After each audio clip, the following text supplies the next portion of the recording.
blast off. X minus 5, 4, 3, 2, X minus 1, fire.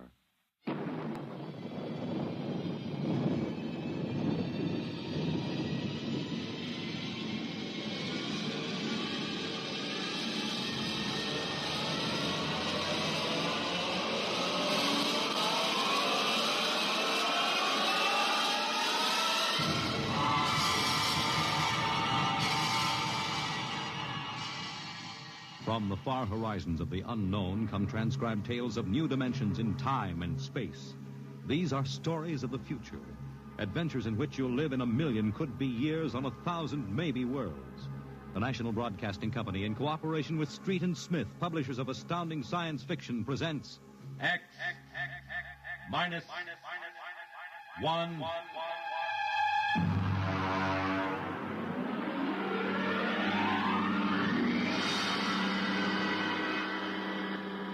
Tonight's story, The Embassy.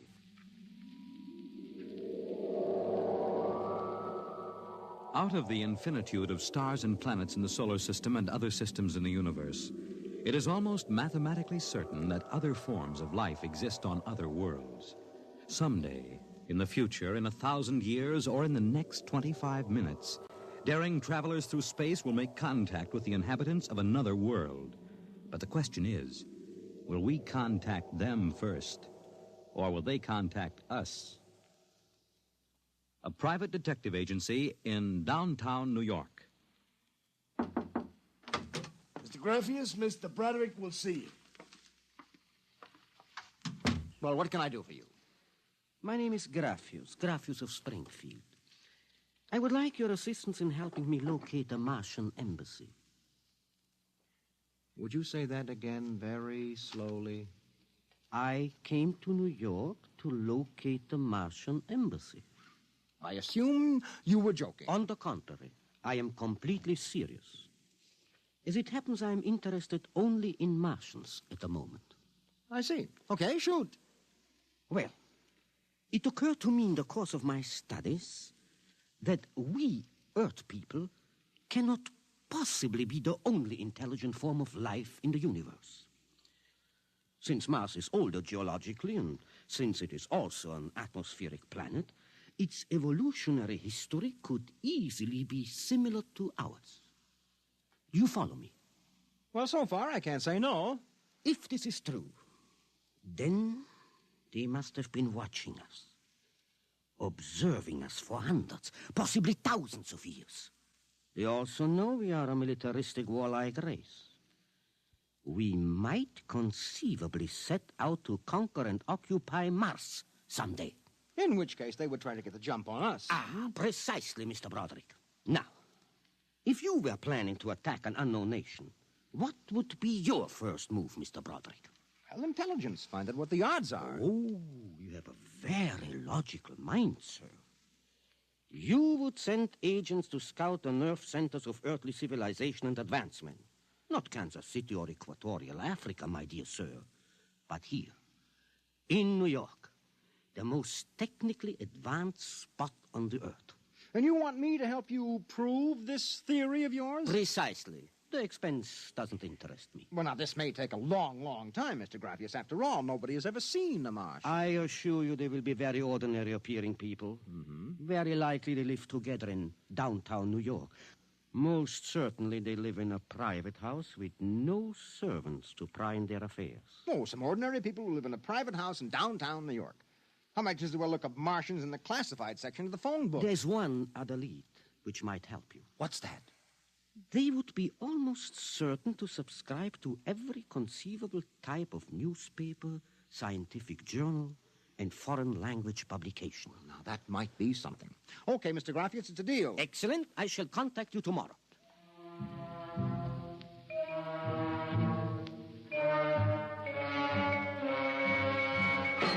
Boss, here's an address. Takes everything from Pick Magazine to the Manchester Guardian. Here, listen to this here. Pick, Look, Scientific America, the Daily News, Daily Worker, the Police Gazette, Journal of Engineering, a Scientific Quarterly, American Psychiatric Journal. Let me see that. Yeah. Oh, Doolin. Sometimes I wonder, what is the address on this? Well, it's 9 West 124th Street. Which happens to be the Harlem branch of the New York Public Library. Oh. Now listen, Noodlebrain, what we're looking for is a private house. Oh, boss, what is the sense of all this? You know there ain't no Martian embassy in New York. This crackpot is paying us $100 a day, and we got to keep him happy. Do you understand? Yeah. Also, I have a hunch that Mr. Graffius is not looking for any Martian embassies. He is looking for something quite different. So we are going to find it for him.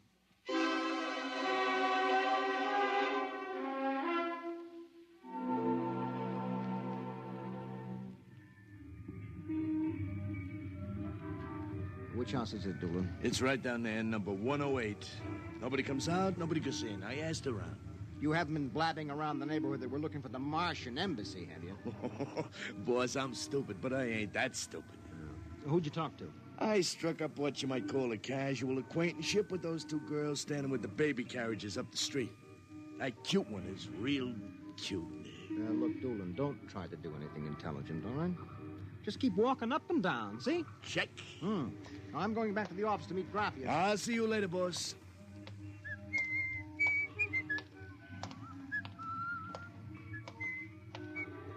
Hiya, beautiful. Hiya, Flatfoot.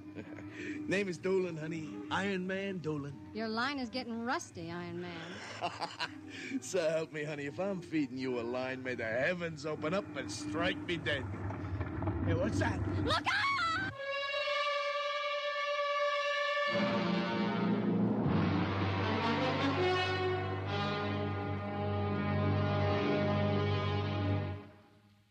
I'm sorry to have kept you waiting, Mr. Graffius. Thank you. But I've had Doolin casing our first lead for a week now. It's a house down in Greenwich Village, privately rented, number 108 Conklin Street.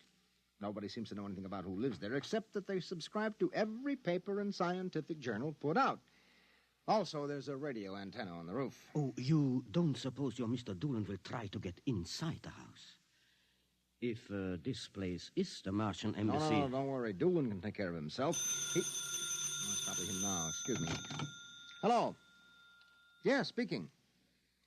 Doolin? Yeah, he works for me. What? No. No, I can't think of any. Yeah, sure. Okay, I'll be right down.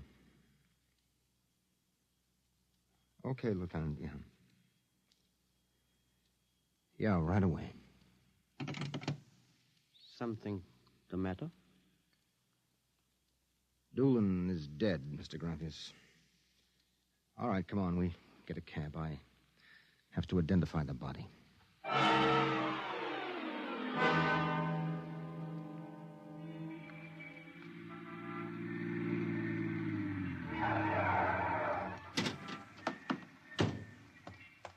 Lieutenant, I'm Broderick. There's your boy, Broderick. Anybody see it? A maid pushing a baby carriage. We can't seem to get any sense out of her. You mind if I talk to her? Hanson, this guy wants to ask the girl a few questions. Please. I told you what I saw. How many times I gotta tell you? Look, miss, the dead man was a personal friend of mine. Would you tell me what happened? Helen and I were standing in front of Rackman's candy store up on the corner. We both had the babies out. He said hello and joked a little. Then he... What happened? It's too awful. No, please.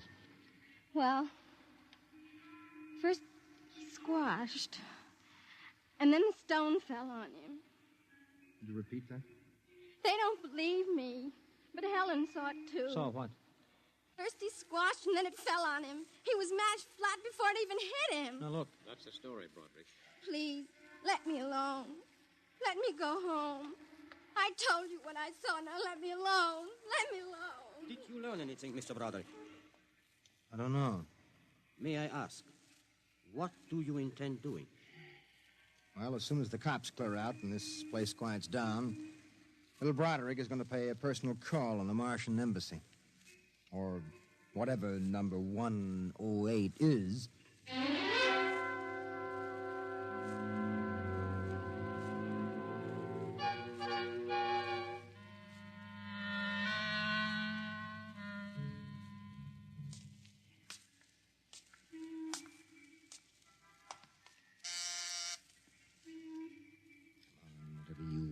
open that door. Yes? Oh. Well, young man. Oh, excuse me, ma'am. Is the lady of the house at home? I'm the lady of the house. Oh, well, my name is Broderick. I represent the Manhattan Child Adoption Center. We're soliciting funds and clothing for stranded and unadopted children. I Won't wondered you if... come inside? Well, we don't. Usually Oh, we... nonsense. I'm old enough to be your grandmother. Besides, my son Lauren is working at home. Your son? Oh, he's a bibliographer. He writes summaries of articles and books from scientific journals and publications for libraries and universities. Oh, I see. Sit down, Mr. Broderick. Let me pour you a cup of tea. Oh, thank you. You know, I'm not much of a tea drinker, but it seems to have a strange taste. Oh, it's my own recipe. Uh-huh. Well, I think that I'd better be running along but now. You haven't finished your tea, Mr. Broderick. No, really, I feel a little funny. I'll call Lauren. No. It's all right, I'm leaving. I just feel kind of dizzy. Oh, I'm sure Lauren would like to hear about the adoption center. I'll call him. No, don't but bother. I must. Besides, you aren't well. Tea. Lauren! I've got to get out. Lauren! Lauren, hurry! Look out. You get out of my way. No. You must stay. Yes, Mother. You drugged my tea.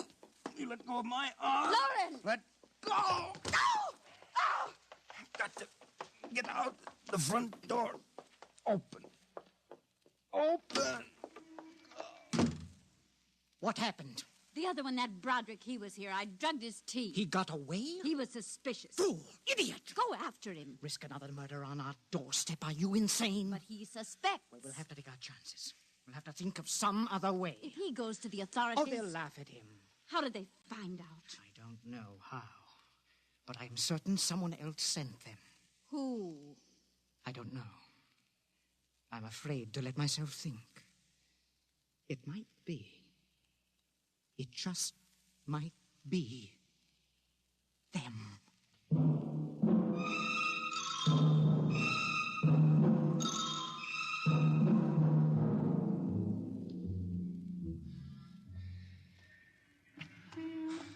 I've got to get help. Oh. Look out!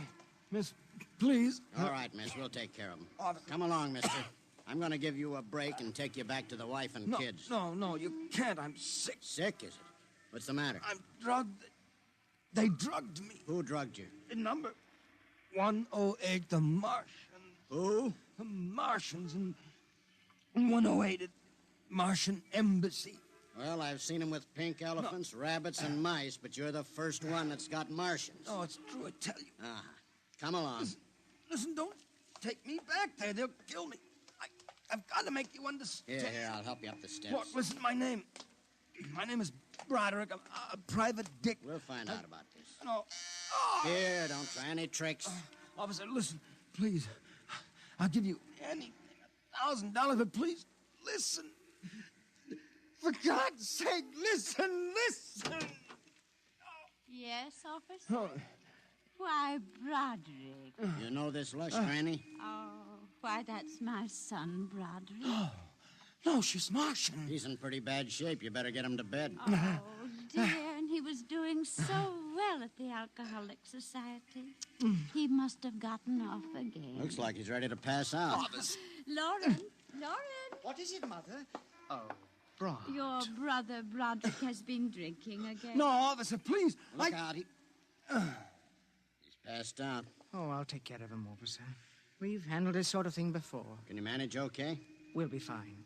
Thank you. Oh, you've been very kind, officer. Nothing at all, Granny. I know how it is with these alkies. Well, I'll be seeing you.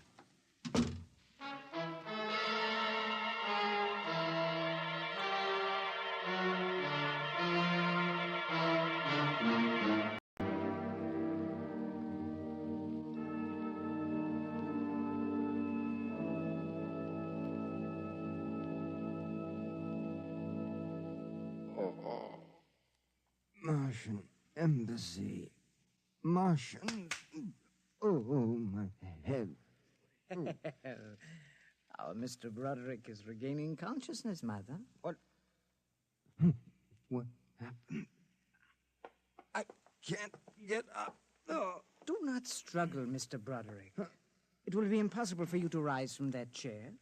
The pressure from this ray will keep you there. Ray? Who are you? Well, you've already guessed, Mr. Broderick. You mean this really is the Martian embassy? Yes. Yes, you have the honor to be the first prisoner of the Imperial Government of Mars. First prisoner? Yes. After the invasion, of course, you will all be our prisoners. What sort of nonsense is this? No nonsense, Mr. Broderick. As your people will soon find out. Our preparations for invasion are nearly completed now. As soon as we give the signal, our armed forces will launch a surprise attack. And then the Earth will be ours. Crazy. Or not half as mad as you, Mr. Broderick, to come muddling so foolishly into our affairs. It was a mistake, Mr. Broderick. A fatal mistake. So Doolan's death was no accident, then, huh? Oh, assuredly not. We found it necessary to use a pressure ray on your friend. The block of concrete was an afterthought. We thought it might help to divert suspicion. All right. So what happens now? If you cooperate, you can look forward to a quick, painless death. Like your friend, Mr. Doolan. If not? Well, this pressure ray has many delicate adjustments. It can move a pin, or it can crush a boulder. Let me demonstrate. No! You see, Mr. Broderick, as if an invisible vice were crushing you. What do you want? The name of your client. We are interested in knowing who is so anxious to locate the Martian embassy. The names of my clients are confidential. Well? All right, all right! Turn it off, Mother. Mr. Broderick has seen the wisdom of speech. Oh.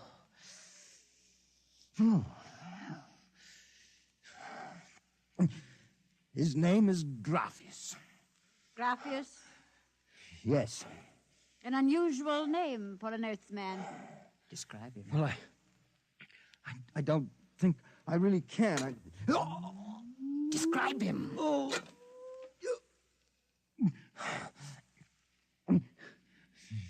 He's tall. The big forehead. It's about 60. Wears thick glasses. He's bald.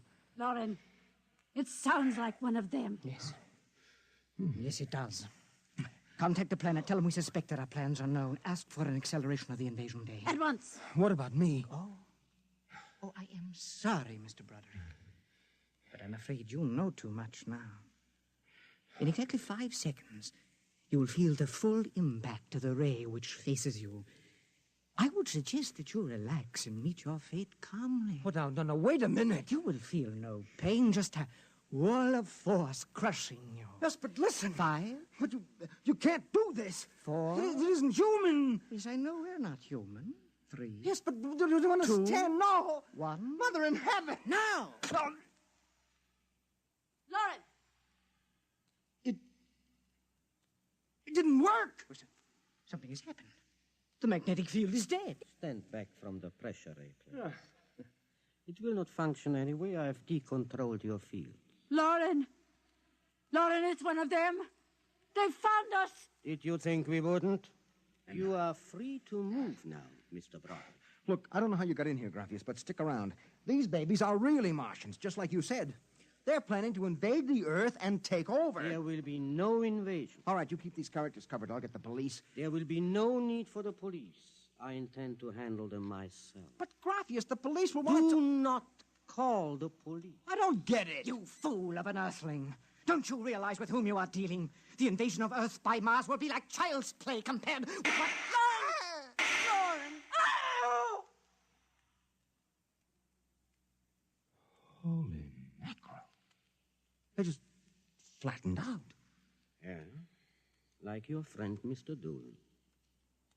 Oh, I detest the use of violence where the intellect can rule. But unfortunately, the Martians are a threat to us and must be destroyed so that we can proceed with our own plans. What plans? Naturally, you wouldn't comprehend. Wait a minute. There are some things here that I do understand. A second ago, that pressure ray didn't work. Now you're using it like it was a toy. How did you get in here, anyway? Who are you? Another one of these Martians? No, Mr. Broderick. I happen to be a Venusian. A what? A representative of the planet of Venus. You're crazy. Not at all. Martian invasion would be like child's play compared to ours. The Martians would simply have conquered and enslaved your people.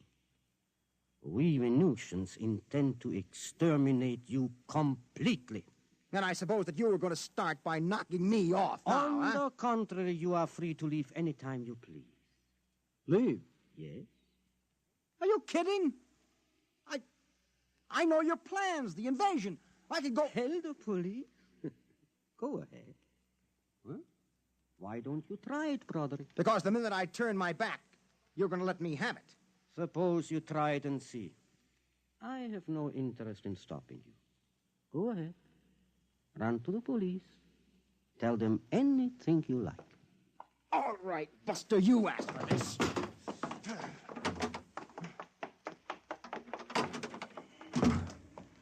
I'm alive. You let me go. Yeah. Where do you think you're running to? Officer, listen to me. Oh, it's you again. The one with the Martians. Listen, that story is true. You've got to believe me. You've absolutely got to believe me. They're inside that house, inside number 108. He killed them. Who killed him? Graphius, the leader of the Venusian invasion. Venusian invasion. Look, they're going to take over the Earth. Listen to me. Go in that house. Martians, now Venusians. Okay, brother, I've heard enough. Your Betty is a bedbug. Come along. Please, where are you taking me? Bellevue Psychiatric Ward, my friend. Come on. Oh, but you... Come along. You don't understand. Why are you such a fool? Let go of me. There's going to be an invasion. The Venusians are going to invade us. Why don't you listen to me? Why don't you listen?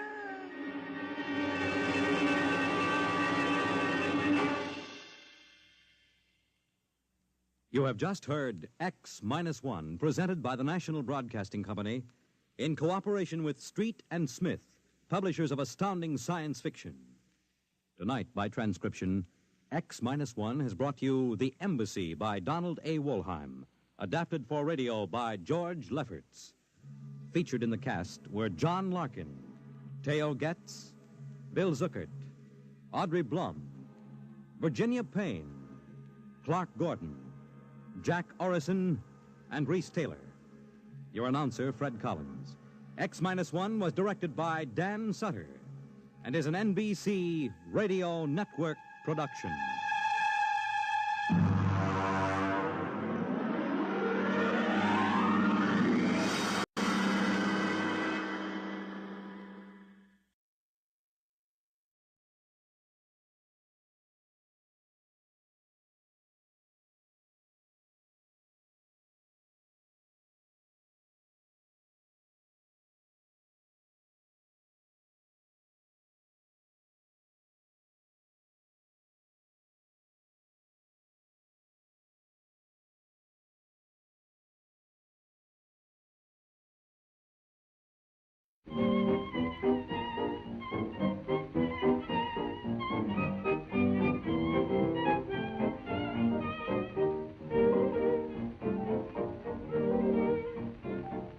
There she is, that's what keeps me up at night. Oh gee whiz, that's why I can't eat a bite. Those flaming eyes, that flaming youth. Oh mister, oh sister, tell me the truth. Now ain't she sweet, see her coming down the street. I ask you confidentially, ain't she sweet? Ain't she nice? Look her over once or twice. I ask you confidentially, ain't she nice? Cast an eye in her direction. Oh me, oh my, ain't that perfection? I repeat, don't you think that's kind of neat? I ask you confidentially, ain't she sweet?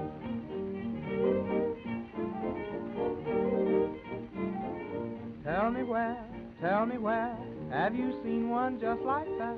I declare, that sure is worth looking at. Oh boy, how sweet those lips must be. Oh, gaze on it, doggone it, answer me. Ain't she sweet? See her coming down the street. I ask you confidentially, ain't she sweet? Ain't she nice? Look her over once or twice. I ask you confidentially, ain't she nice? Just cast a little old eye in her direction. Oh me, oh my, ain't that perfection? I repeat, don't you think that's kind of neat? I ask you confidentially, ain't she sweet?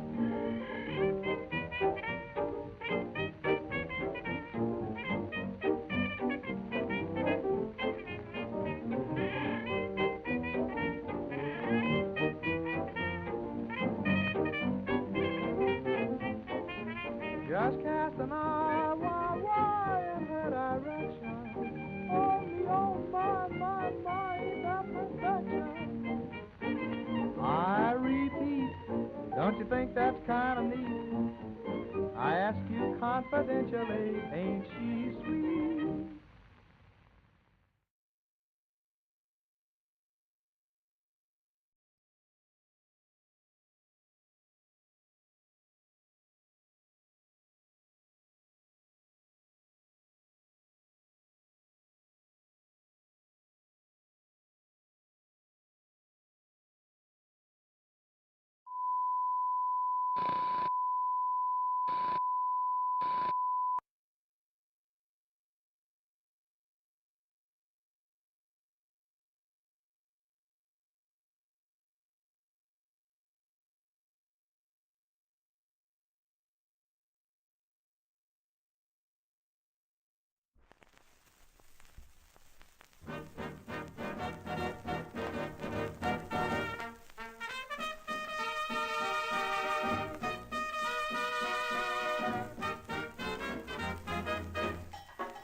Good morning, weirdos. How are you today? I'm doing fantastic. I am wearing my Fighting Cacti shirt. Copper Mountain College. Go Fighting Cacti. Pardon my noise here. Pardon my bong hit. Jeez, boy, that one really grabbed me right in the pooper. Well, I want to thank you all for joining me this morning. I got hot coffee and cool buds. I had a fantastic show last night. I really did. It was another fun show. I got to play some great tunage. One you just heard, Ain't She Sweet? And I believe that was by Gene Austin or something like that. Let's just go back and make sure that we got this guy. Yeah. It's by Gene Austin. there from 19 something something. It's back in the old days. I don't have a date on that one. I apologize. While I sit here with the sniffles, I will tell you about what's happening today on the show. Could you hear the sound of the crickets? So today is Throwback Thursday, and what I like to do on Throwback Thursday is kind of do a throwback to when I was a kid, when I was a teenager. I saw a lot of concerts throughout the 80s, 70s, 80s, 90s. That was kind of my era of concerts. Not so much after that. Actually, until recently. I'm having my second concert era. Hey, good morning, Joey. How are you today? I'm doing great. I got my Fighting Cacti shirt on. My daughter is graduating college today. Today is her graduation. She goes this morning for practice, and then she goes back early this evening for the beginning of the events, and then we hook up with her at around 5:30, 5:45 to watch the festivities and the ceremony and all of the hoopla, all of the stuff, all of the cool stuff. Looks like I got a little bit of a pixelation problem going on some of my feed there. Well, I'll bet you're tired. Did you work another extra long shift? You need to lay off of that, dude. I used to do that. Look what happened to me. You want to go bald? Huh? Sheesh. I'm telling. That's what happens. You're always worried and stressing and working and working and working. Yeah. Makes you go bald. And crazy and weird and old.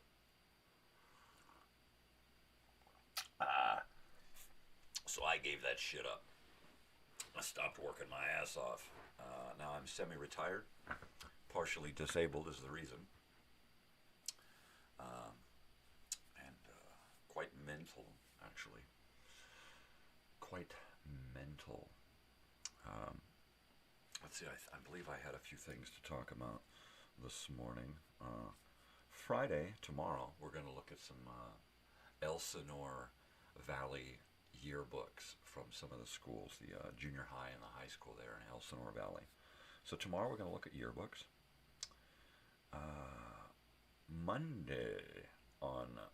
Monday Movie Memories, we're going back to school.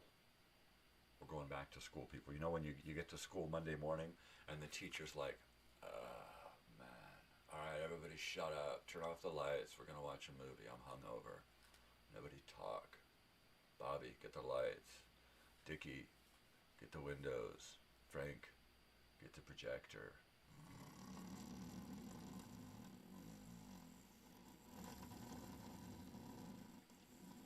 That was my teachers back there. Back then in the old days, man, them teachers were like, fuck this, I ain't getting paid squat. I got summers off, but I gotta take a side job just to survive. I can't even go on vacation.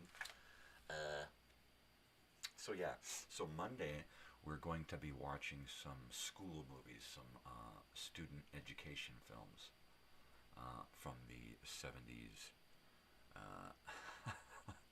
Well, good. You're off the next 3 days, and I believe that you're not going to go bald with that head of hair. Oh my goodness, you got a head of hair like my best friend back in the day.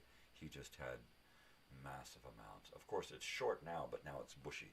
Now he's got kind of that that black harpo, but he's going gray. Everybody's going gray but me. I'm going a little bit blonde, but I'm not going gray. Right? This little gray streak right here. That's about all I got. That's it. Just a little bit of a gray streak. Yeah, it's better than a yellow streak. Yeah. So, yeah, back in the day, we would go to school on Mondays and or Fridays would be like movie day, where the teacher would have a projector set up and we'd come in and be like, all right, we're going to watch a movie. And then I would promptly go in, and as soon as the lights were off, my head was down on the desk, and I was out with the teacher. In fact, half of the class would go down for the count. as soon as those lights go off, you know. If it was a cool movie, I'd stay up and watch it. But usually it was like, you know, your body and you. It's my body. Are you going to tell me about my body? That's impossible, man. You can't do that unless you're some kind of freaking pervert. But I digress. And then Tuesday, you know what? I've got some things in the work for Tuesday, some TV stuff that I'm trying to actually put together a program. So I'm looking at bringing you entire episodes of old television. Now, what my thing is that I have to, on my end, I have to put together a video that is different from the actual shot on the screen to hopefully cut down on copyright infringement. So I have to create a program with the show and then upload it and run the checks. And if the checks check out, then checky the checker, then I will bring you the show. So this weekend I will be creating some Tuesday television memories, some totally television Tuesday stuff, and fingers crossed that YouTube allows it. Otherwise, I'll probably just be, pardon me, borrowing more stuff from other YouTube channels and bringing it to you here.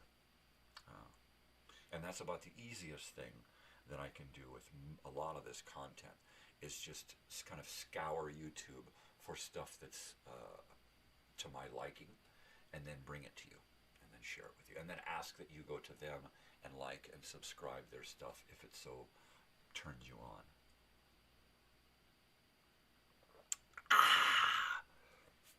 Coffee. Well, the last couple of days is pretty much about bringing you content, right? Monday movie stuff, TV Tuesday stuff, Wednesday old-time radio stuff. Today is no different. We're going to be looking at little excerpts from the 1985 concert live at the Inglewood Forum, The Firm. Jimmy Page, Paul Rogers, The Firm. If you don't know who they are, look them up. They're the bomb. Jimmy Page, the guitar player from Led Zeppelin. And Robert Palmer, the lead singer from, Bad Company and Free. And of course you remember the Yardbirds with Jimmy Page. And he did a couple of other groups when he was younger, before he got hooked in with Led Zeppelin, and then he just became Jimmy Page Led Zeppelin. You know, you ask most people about Jimmy Page and they just say Led Zeppelin. They don't know about The Firm and about Yardbirds and about, you know, hanging out and doing stuff way before stuff was going on, man, right? So there's that. So at some point I'll bring up a couple of short videos. And then on the playlist for Throwback Thursdays, you can usually find other stuff from what we're watching. We'll just usually watch a couple of tidbits here and there, and then we'll talk about it, and hopefully get someone on here that has actually been there. And so, yeah, so that's Throwback Thursday. So tomorrow, Flashback Fridays, we're going to be doing some yearbooks. I got a bunch of yearbooks here borrowed from friends, and my plan is to set up a camera on my board here and bring yearbook stuff to you live for a while. Now, after a little while, I'm going to be capturing all of these images of the yearbooks, scanning them into my computer, and then probably bringing them to you in some form of a video, right?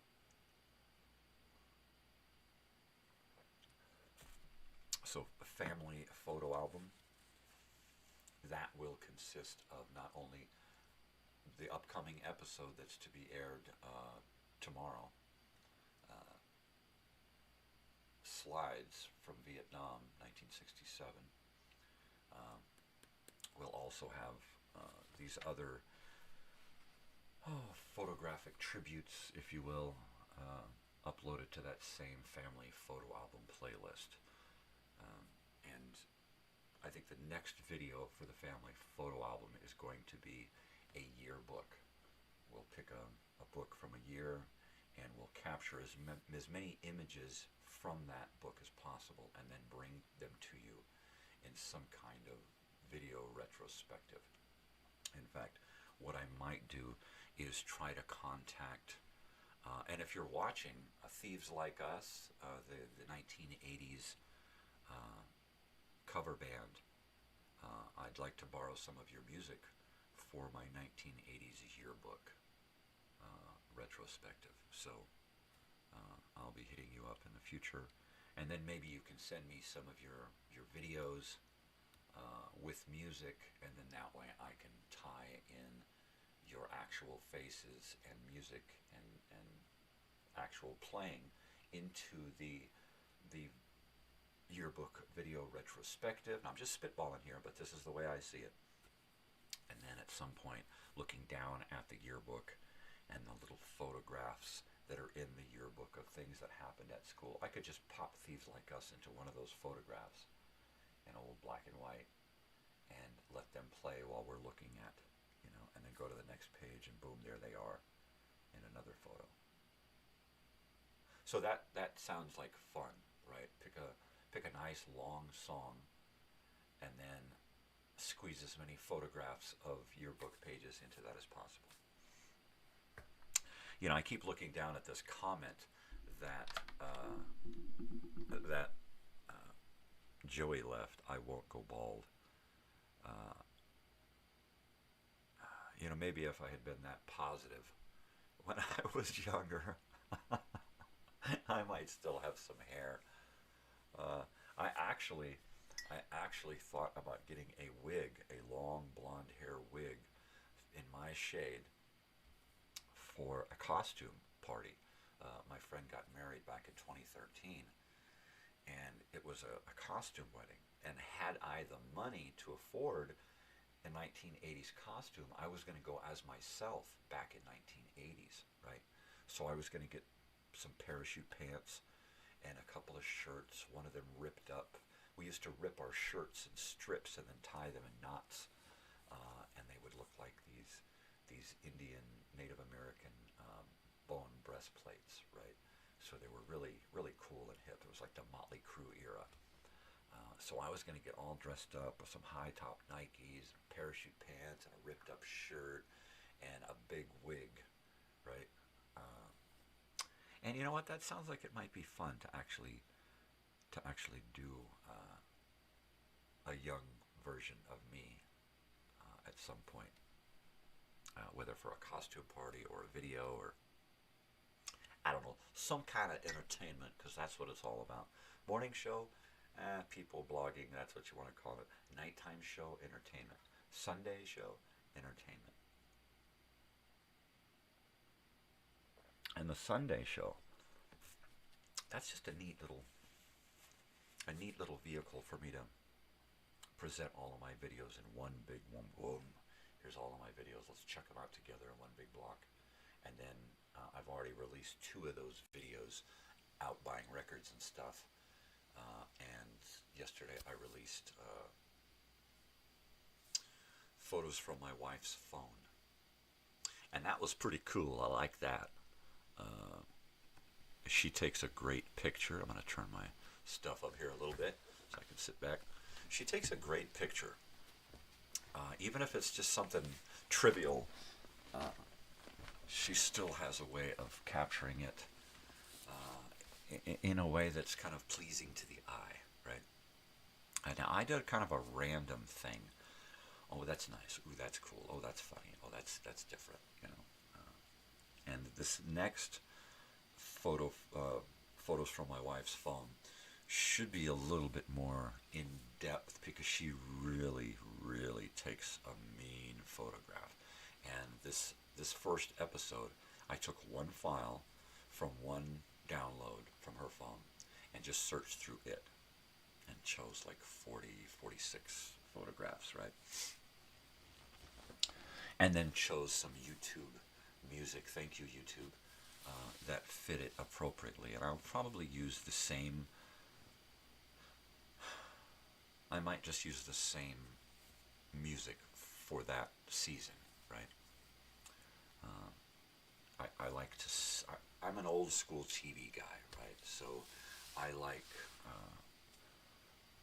normalcy. I like everything to be the same. I'm kind of OCD that way. I expect my theme song to be the same. I expect the beginning of the show to be this. I want Dick Van Dyke to either trip over that thing or skip around it, right? But it's got to happen. You can't have a show where he just walks in the door and sits down and starts talking. That's not going to work for me, right? Pardon me. So let's see. I haven't got any videos yet together for this Sunday show, but that doesn't mean that I won't. I can put together a half dozen videos in one afternoon if I so desire and I am inclined. So we're going to be looking forward to a Sunday edition of Mornings with Crazy Old Weird Bearded Guy. Looking ahead to next Wednesday, we're looking at probably Captain Midnight, Superman, X-1, and some Bickersons. Don Amici and Francis Langford are the Bickersons. And then look forward to, in the future from that, some Little Orphan Annie, some Baby Snooks, some Popeye, some Betty Boop. There's just a host of funny stuff out there, entertaining stuff. I try to avoid variety type comedy shows where they include a singer and a song, because that song will usually get me into copyright trouble.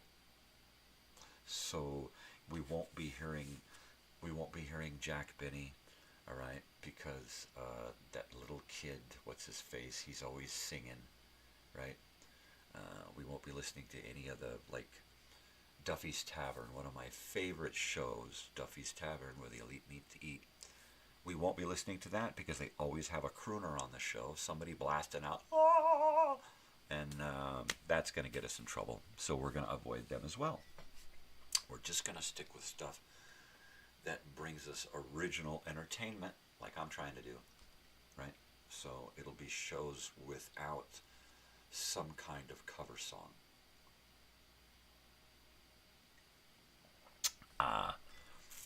And I'm serious. If thieves like us are out there and watching, or they get this, please know that I'm serious. I'd love to put some of your 1980s music to some of my 1980s video stuff. You get full credit for it. I put all of your contact information at the end of the video. I put your faces in there. We'll list your names if you want.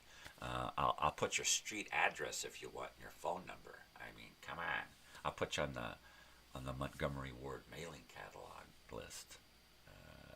No, don't do that. Don't do it. I'll kill you, man. Don't put me on that list, man. Oh my goodness. Coffee. This is one of my Eeyore cups. I love my Eeyore cups. Let me hold it up here so you guys can check it out. There. There's my Eeyore cup.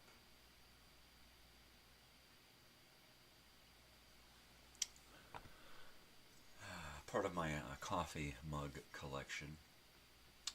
Yeah, I've got about 20 or 30 coffee cups. It's in between my hat collection and my t-shirt collection. My t-shirt collection is getting upward of about 80 t-shirts. My hat collection, I gotta be somewhere around 20, right? Maybe 20, maybe, I don't know. But yeah, we've got at least upwards of 30 coffee cups here. And it's just because of my OCD nature. It's just because it's like, ooh, I like that. I have to have 3,000 of them, please. Thank you.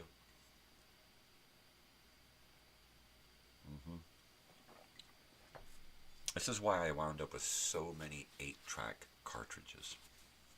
I just now recently, for less than 50 cents a piece, I picked up a box of 120 8-track cartridges, right? They're all unopened. They're all still sealed in the cellophane, unused, untouched by human hands within that cellophane for, in 1984, I believe, is when they are from. All right? So that's 40 years of sitting, waiting for someone to love them.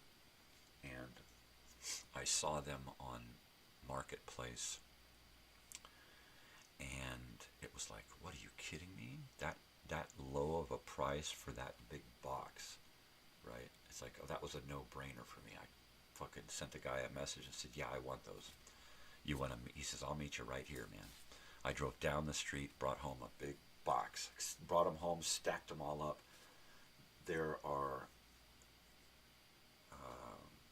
I think, 30 or plus, 30, around 30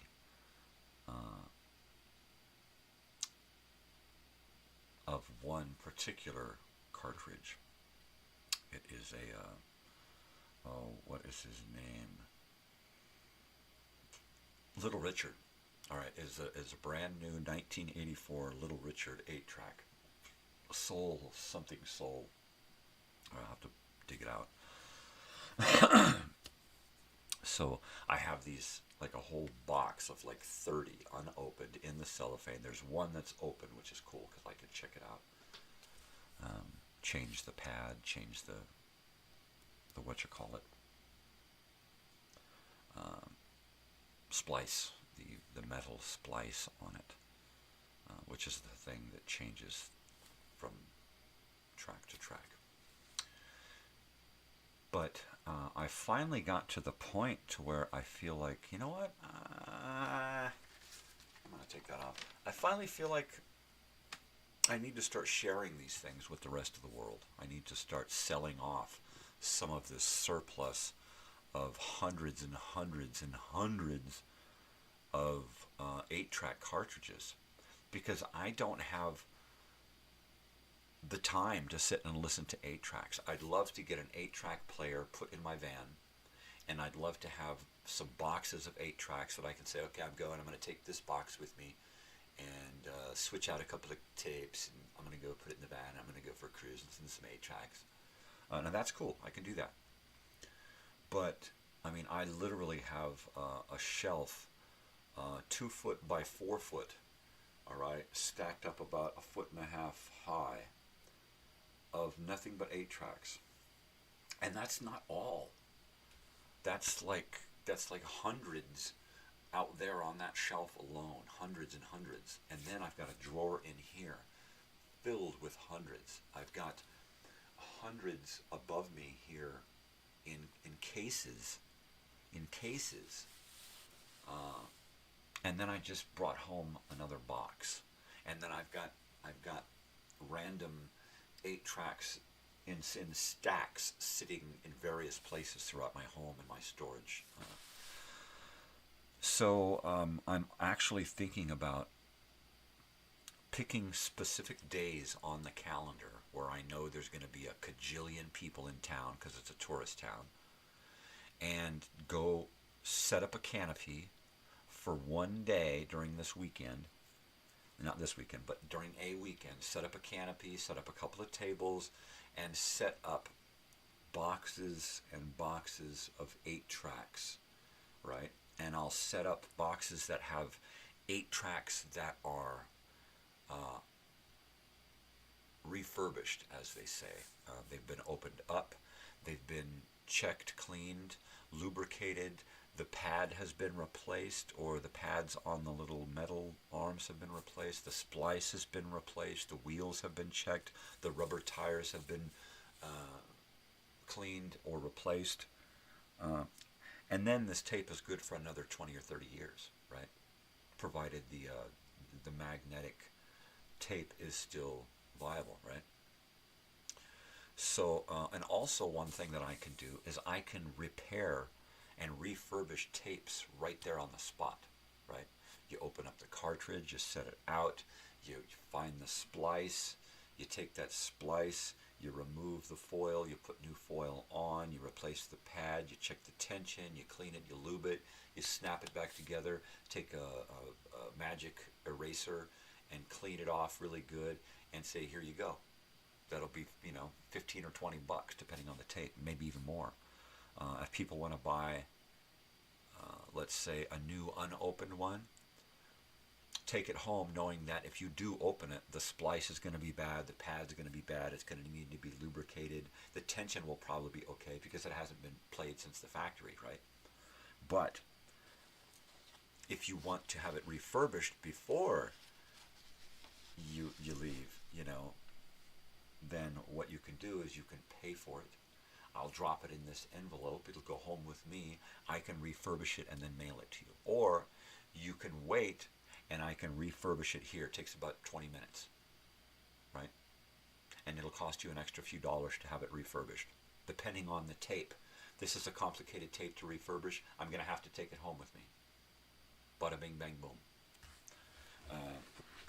And then along with that, I need to come up with someone who can help me get players and recorders up and working. I have upwards of a dozen machines, home machines, right? 8-track players and recorders.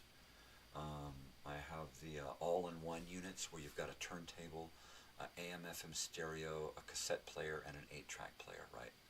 All in one unit with speakers, all original, right? And I just need things, a lot of these things I can do. A lot of these things also are very difficult to do.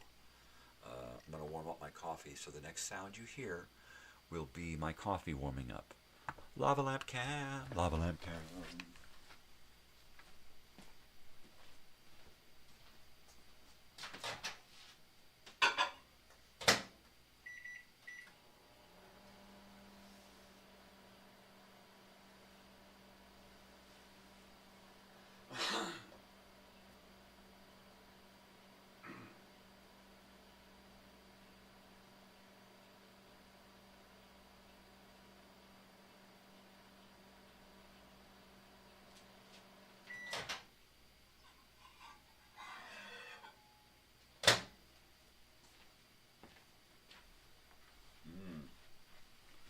See how my camera wiggles around as I walk by. That's because I live in an old broke down mobile home. Old broke down. It's broke down like me. Yeah. Yeah, here in Rancho California. Yeah, hear me now. Think about it later. My house needs to be fixed. Yeah.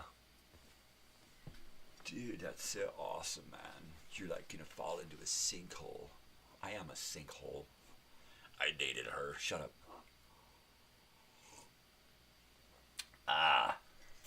So I like to wait till later on, as late as possible, in sharing, these throwback memories and that kind of stuff. Mainly so I give the opportunity to others to get on here and hang out with me. I know my brother is usually kind of busy in the mornings. He's got a little time right about now, but he's usually like, coffee, toilet, that kind of stuff. And then he's got to get up, take the granddaughter to school or the bus stop or what have you, and then he's off to work. Because he does that real world thing that I escaped a long time ago. He's still in it. He's still in it to win it. So, yeah, he's a glass man. He does glass, house glass, car glass, that kind of stuff. I used to do house paint. I used to paint houses. Many of us from back in the day wound up in construction or the trades because that's what we had back then. Back in the 80s and 90s, things were growing in our Elsinore, Temecula Valley area. So most of the work you got was working with the trades, working on job sites, cleaning, sweating pipe, running copper cable. I mean, it was always about a job site. I mean, you were going with an uncle or a father or friend and his father or uncle to go to work somewhere. Everyone you knew was either in or knew someone who was in the trades. So it was just normal, right? It was just normal for to be around construction, right? Let me light an incense here, because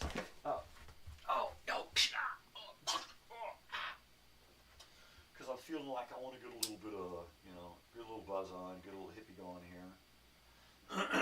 Throwback, so I'm gonna be throwing back.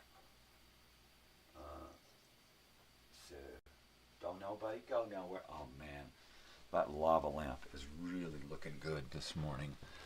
I just love it when it's got a lot of those little tiny spheres like marbles, and they're just dancing all over. Man, my old camera there just does not do it justice. It is just beautiful. But I like my cameras because they give the feeling that this is kind of an aged thing here, right? This is an old throwback show. I'm surrounded by things from the past, things from the 70s and 80s. Most of the stuff in this room of this era are sitting right here in front of me. All right. Everything else around me in this room, most of it is from the 70s and 80s. I'm going to say 95% to 98% of the stuff in this room, save this unit here, is all from the past, baby. It's all from the past. It started as a small collection of records and tapes from my father, but it grew into this massive collection of yesteryear that you see before you. Let's see. Tonight on my Nighttime Nonsense and Nostalgia, I will not be here for the show in its entirety. Okay, my daughter's college graduation, Fighting Cacti, go Fighting Cacti. She's graduating from Copper Mountain College tonight. And I don't want to get too into it because then I'll start crying again. I've been quite emotional the last few days. And it's mainly because she's, even though we have such limited funds and our life is pretty Spartan, the fact that she is graduating from college and off to university, accepted, enrolled, everything, she's ready to go, right? I can't say that I'm jealous, because I'm not. I'm excited and happy that she has the opportunities that I never had, right? And the fact that she can have those opportunities, and us having less than, and we had a pretty slim existence back in the 80s, right? And here and now, we're on an even more Spartan existence. And she is able to accomplish this stuff on her own with no help from us. I help her fill out paperwork and fill out my end of the financial documents required. But she is the one that goes after the scholarship money, the grant money. She is the one that joins all of these programs that afford her so much help and afford her the chance to go after it all without having to worry, And on my end, we just make sure that she doesn't have to worry at home, She's always got a ride. We never say, well, you better get your own ride, I'm busy. That never happens. I can't help you now. That never happens in our house.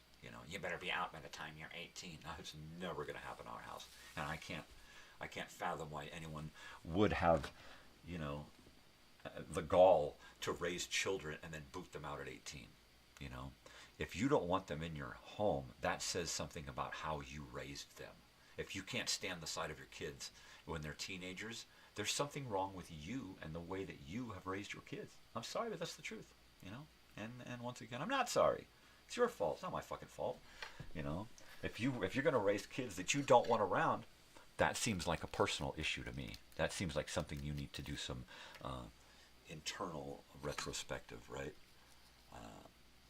So don't come crying to me. You know, well, I think you kick the kids out at 18 to teach them the new. Yeah, right. Teach them that the world sucks and their parents suck even more. Give me a break. You know, I hope my daughter never wants to leave. You know, I hope she wants to, you know, say, guess what, Mom, Dad, we're going here. Pack up. You know, not guess what, I'm out of here. Bye.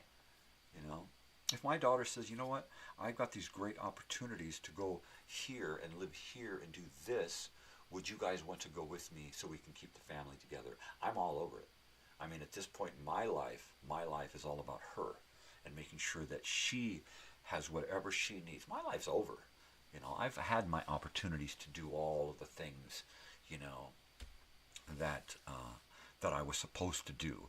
Now I just sit back and do these stupid little things that I want to do, right? And I have the time to do whatever she needs me to do. And if it means picking up and selling everything here and moving off to somewhere else, well, that's fine. I just pack this shit up and I'm live on the road somewhere else, you know? Sell off most of this crap and keep the crap that makes me feel good, right? Ain't no big thing. I'm totally cool with that. If she wants to stay here for the rest of her life, I'm totally cool with that. You know? If she wants to move on and move in with somebody and leave the household, well, that's fine too. But it's not going to be because I'm forcing her out. You know? Her friend Charlie is here from Arizona, staying for the week during her graduation. And I'm thinking, well, you know, Charlie's family, what can we do, you know, over the next few days with Charlie to make him feel like, hey, he's part of the family, right? I don't know, go to the movies. There's some live music always happening in town somewhere. I mean, let's go out, let's do something, you know. Let's make memories. That's what I'm all about, making some good, happy memories, you know. Oh, that comment, I won't go bald. Damn it, Joey. I did go bald. I was going bald at 16, man. At 16, I had a high widow's peak right in here. All right, right in here. This was kind of high right here, this widow's peak, right? And then, you know, this little peninsula out here for the longest time. And then this just crept, and then it just kept moving back. It almost touches my neck. I mean, there's only about this much hair back there where it's the lowest, right?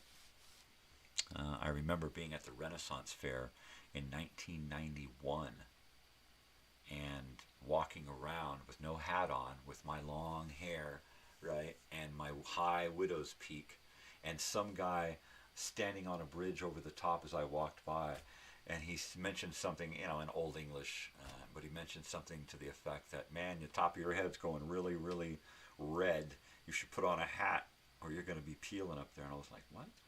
And then I got a mirror and realized that I had this bald spot back here, and it was hair, but it was really thin.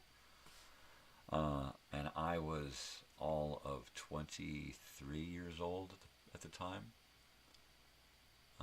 And I was like, oh, hell. Holy hell. By the time I was 28, I was shaving my head. It was that bad. It was back to here. Besides, I was a painter at the time, and long hair wasn't really good. I was constantly getting paint in my hair.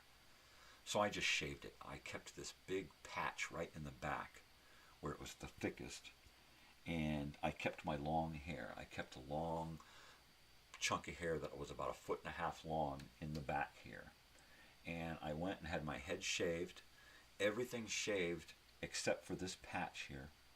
And then I had it braided and tied into a hair tie with floss and beads and all kinds of stuff. So I just had this one big long tail that I could pull around the front, right? And it was I could whip somebody and it would go out 18 inches and smack somebody on the chops with these big bells and shit on the end, right? But I had that for about 5 or 6 years. I had that long tail. And then I just got tired of shaving around it, honestly. You know, I just got tired of having to, I would have to put my hand back here and hold the braid and then just bump the bzzz up against my hand and then move my hand and then just keep bumping up against my hand. And sometimes it was good, sometimes it wasn't. Sometimes I would nick some of those long hairs. Sometimes I wouldn't get enough of the short hairs, but it just became a drag. So I started shaving my whole head. And that was fun for a while. You know, I could do the shaved head, the goatee, and the weird, you know. And then I just got tired of trying to please everyone else with the way I looked, because this is the way I like to look, right? This is the way I've always liked to look, au natural, right? And I realized that I was dressing up in these clothes and shaving my head and shaving my face and doing all of these things to please other people. And it wasn't me. It wasn't because I wanted to look like this. It was like, I want to look like this, you know? So I stopped. I stopped about 10 or 15 years ago. I just stopped. It was the last important job that I had. It was working at the Parker in Palm Springs. It's a neat place, the old Gene Autry estate. And I worked there for a couple of years, got injured, and then because of the neck injury, it made it very difficult to shave, to look up and to shave and to do all of this stuff that it takes to shave, along with, you know, being able to work painting and looking up and all the stretching, and it just became a hassle. So I gave up on the keeping shaved and clean all the time. It was just ridiculous, you know. I started using shampoo, a lot more shampoo. But because when I was shaving, I mean, I was just soap. I never needed shampoo. I didn't have any hair, you know. I just soap up everything from my shoulders up, and, you know, that was it.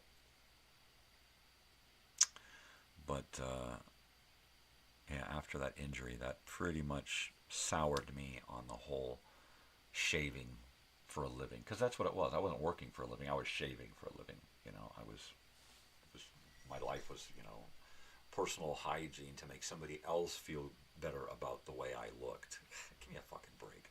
It was like when I was a kid, where you're not allowed to, like working on the mountain in Mammoth, you weren't allowed to have a mustache, you weren't allowed to have long hair, but you weren't allowed to have a shaved head either. I mean, it was just fucking ridiculous goddamn rules. Just stupid.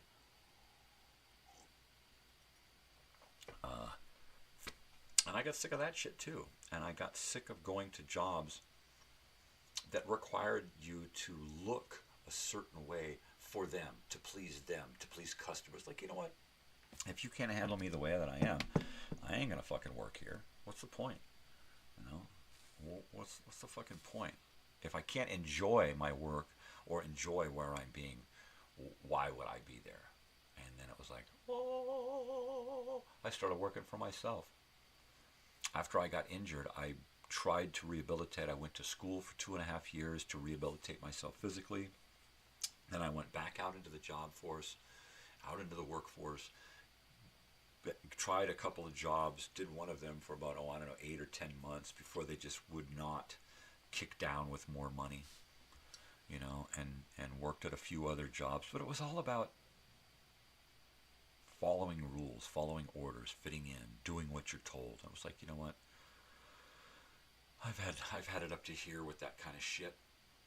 I need a job where I can just worry about me and do me, and the work's suited for me, and the customers are suited for me.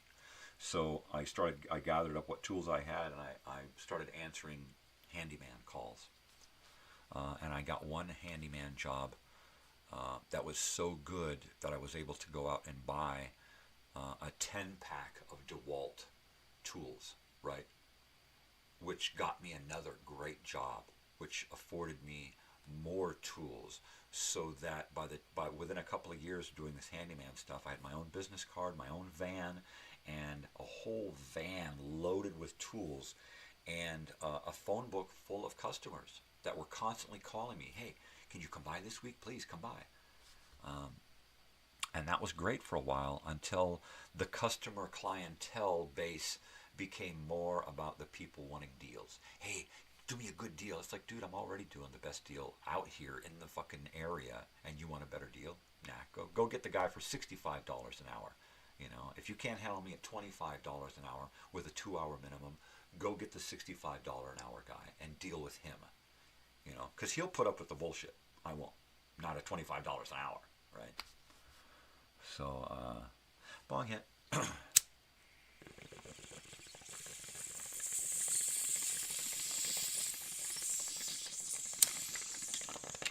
And when I got out of the handyman game out here, I was on top. I had a full schedule. I was working 8 to 10 hour days.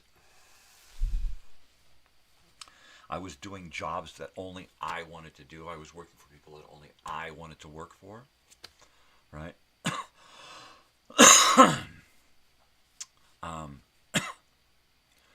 But it got to the, that point, and I was like, okay, I'm out. I can get from here. I can go into cleaning Airbnbs and vacation rentals, right? And then I can work with my wife because she can help me now. And along with that, I can still use my handyman skills, caretaking for these vacation rentals. It was a win-win, And after that automobile accident several years ago, in between that work neck injury, I was right in the middle of a bunch of big jobs. My handyman company was going. I was actually hiring people to do work for me. I mean, it had gotten really big, and I was really happy with it. I wasn't happy with the work, with the job, with getting up every day, because I would have to get up at 4 or 5 in the morning to go out to these jobs, right? And when I had that auto accident, I was literally in my tiny little Geo Metro Zinger, and a guy pulled right out in front of me. I mean, instantly. I'm like, I'm right here. I'm accelerating to go forward, and a guy pulls out and just destroys the front end of my car. Right? Tools in the back flung forward. If the car hadn't been hit on the front side and been slung sideways, the tools in the back would have come directly at the back of my head and not slung sideways to the passenger seat. But after that, I had to actually have the guys that I hired to help me. I had to actually have them, one of the guys finish a job. One of the guys help me finish another job. And then I just said, you know what, enough is enough. I can't do this anymore. I tried for another year. I got a minivan filled with all of my tools, and I really, really worked at it for another year after that injury. But it wasn't the same.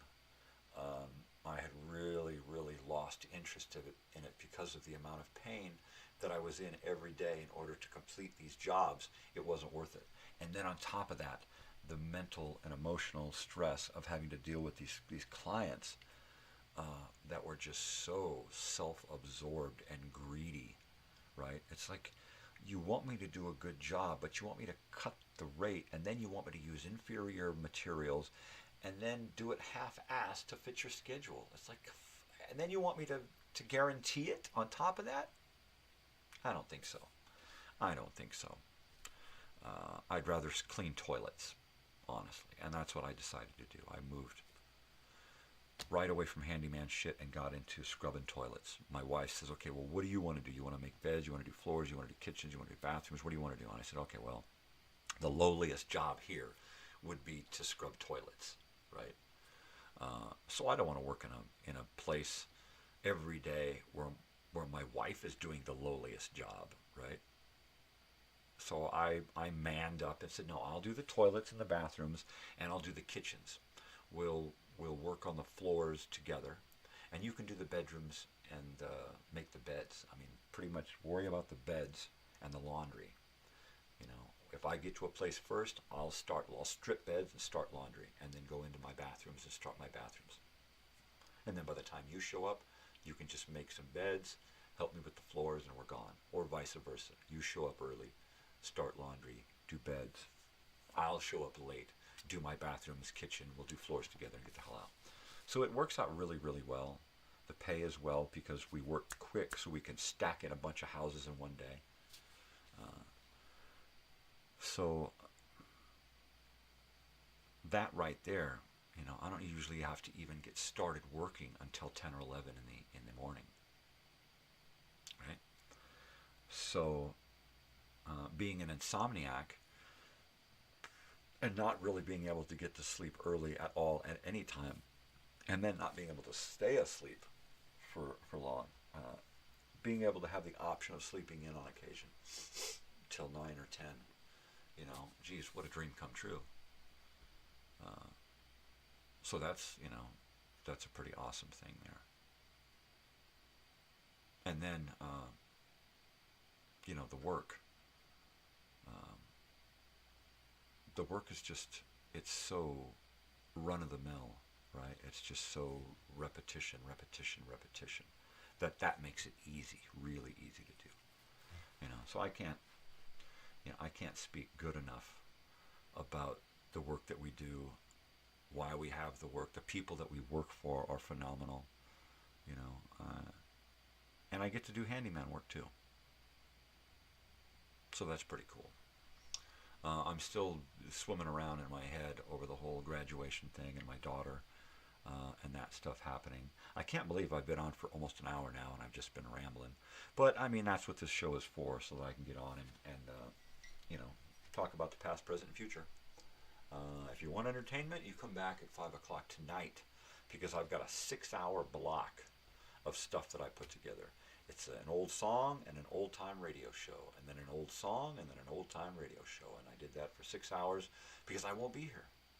My daughter's graduation.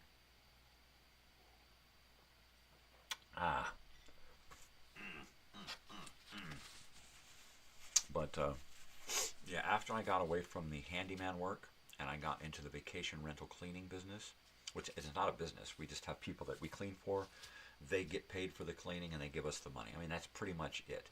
You know, we keep track of it, deal with the tax lady, deal with the, you know, all the other financial institutions that want a piece, you know, and that's it. You know, easy peasy. And then all of these jobs that I've had throughout my entire life, I've had to get up early. I mean, really super early. Sometimes I've had to get up as early as 2 or 3 in the mornings, local time, just to get ready for a job so that I could travel the 2 or 3 hours on the freeway into the city to work this job for 8 hours, you know, and then turn around and come back for 3 or 4 hours because of traffic. I mean, it's just... And it was always hard to get to sleep because I knew what the day was going to be like the next day.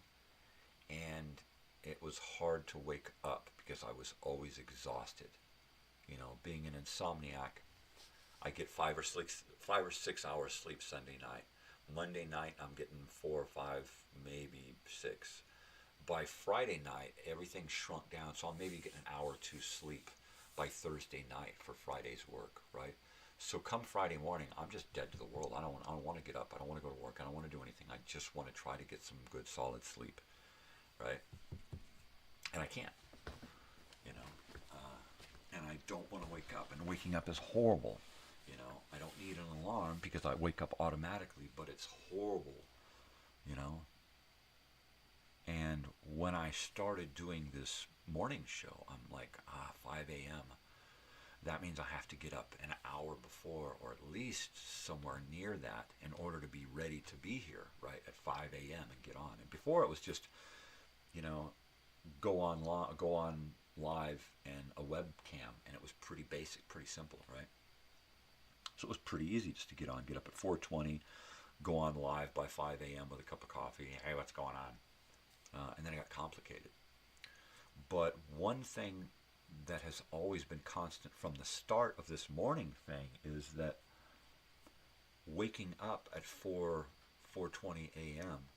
has always been easy for this show. I've never had trouble getting up to be here with you in the morning. Some mornings I wake up and I'm looking at the clock and it's like 30 seconds before the alarm's going to go off. I will literally open my eyes and look at the clock, and then the alarm will start. So getting up and doing this show from the start has never been a problem. It's, you know, it's that much a part of me that it doesn't hurt. It's not an issue. Even if I'm exhausted, even if I'm coming in here with an hour or 2 hours sleep, I never feel like it once I turn that camera on. My microphone goes live, and I'm here, and I feel it, you know. And I don't know, that I guess that just says something about how comfortable I am here, how happy this makes me, how fulfilling it is, you know. My wife is like, twice a day you're doing this now? You're crazy. Why are you doing twice a day? And I said, well, have you ever seen me happier? And she's like, well, you got a point, you know. I mean, literally. I mean, I'm up before everyone else. Yesterday, I got through here, and I went in and I made biscuits. I'm mixing up biscuit batter. You know, the key to the biscuits when you're making Bisquick is the butter. Very soft butter, all right? Not cold butter and not melted butter, but ultra soft butter. You take a big old heap and glob of butter and you throw it down into the Bisquick and you just mix it.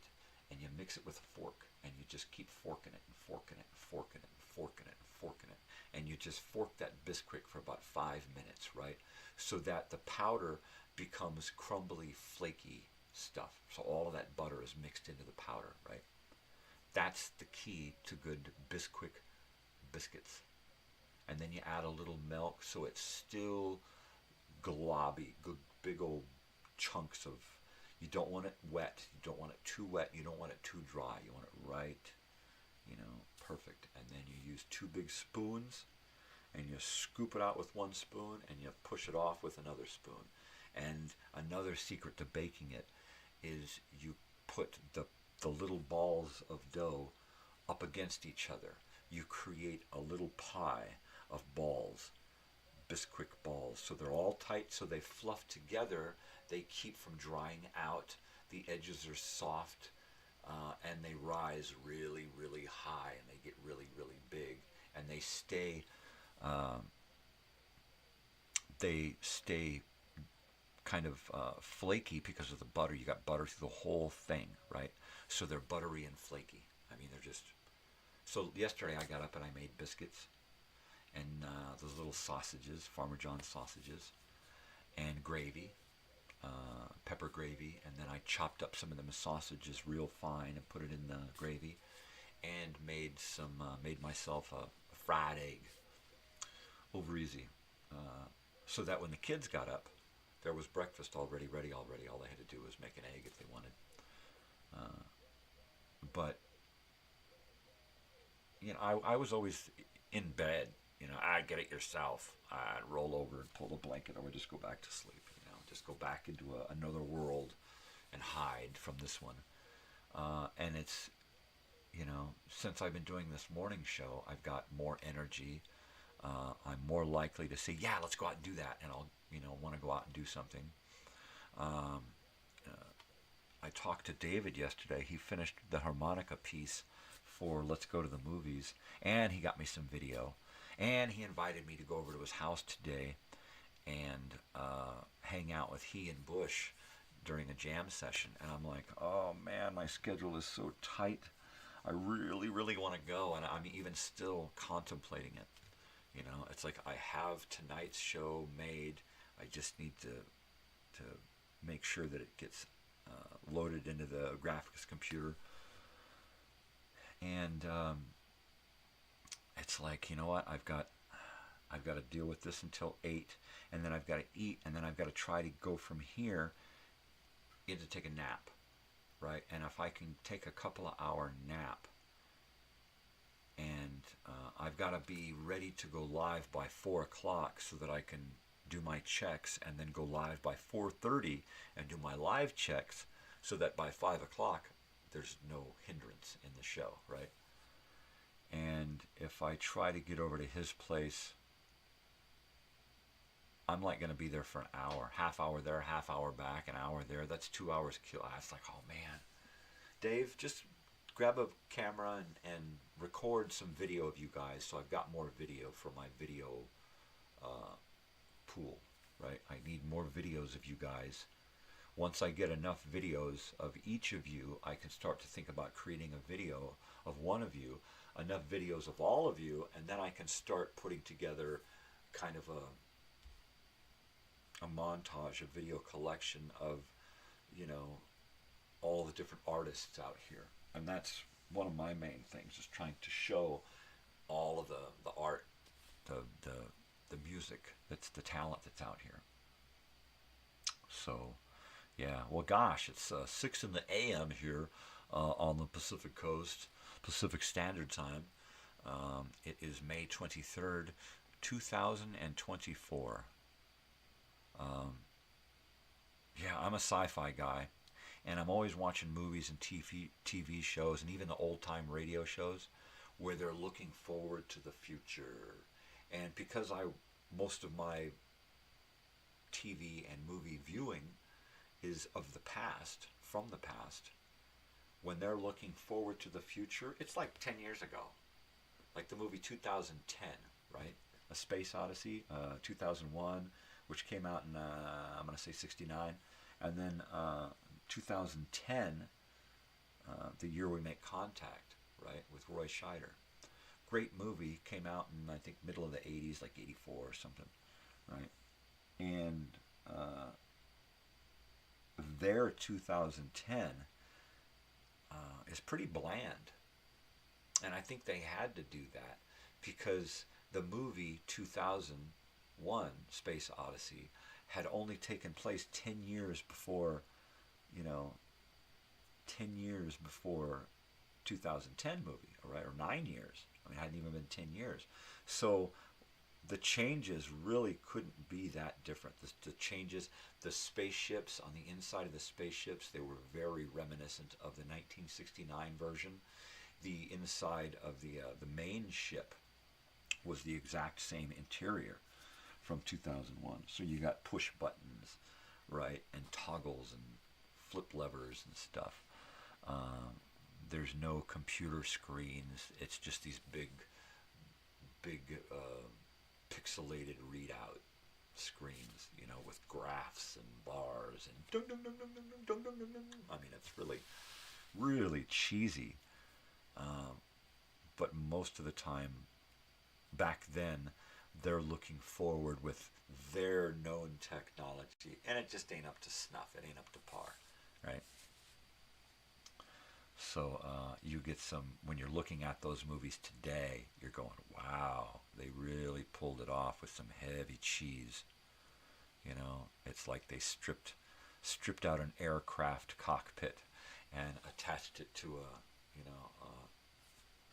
a console, and we'll call this our spaceship, or pull shit out of or go into a submarine and use the interior of a submarine for your spaceship, because that's what the spaceships looked like back in the 50s, right? In movies back in the 50s,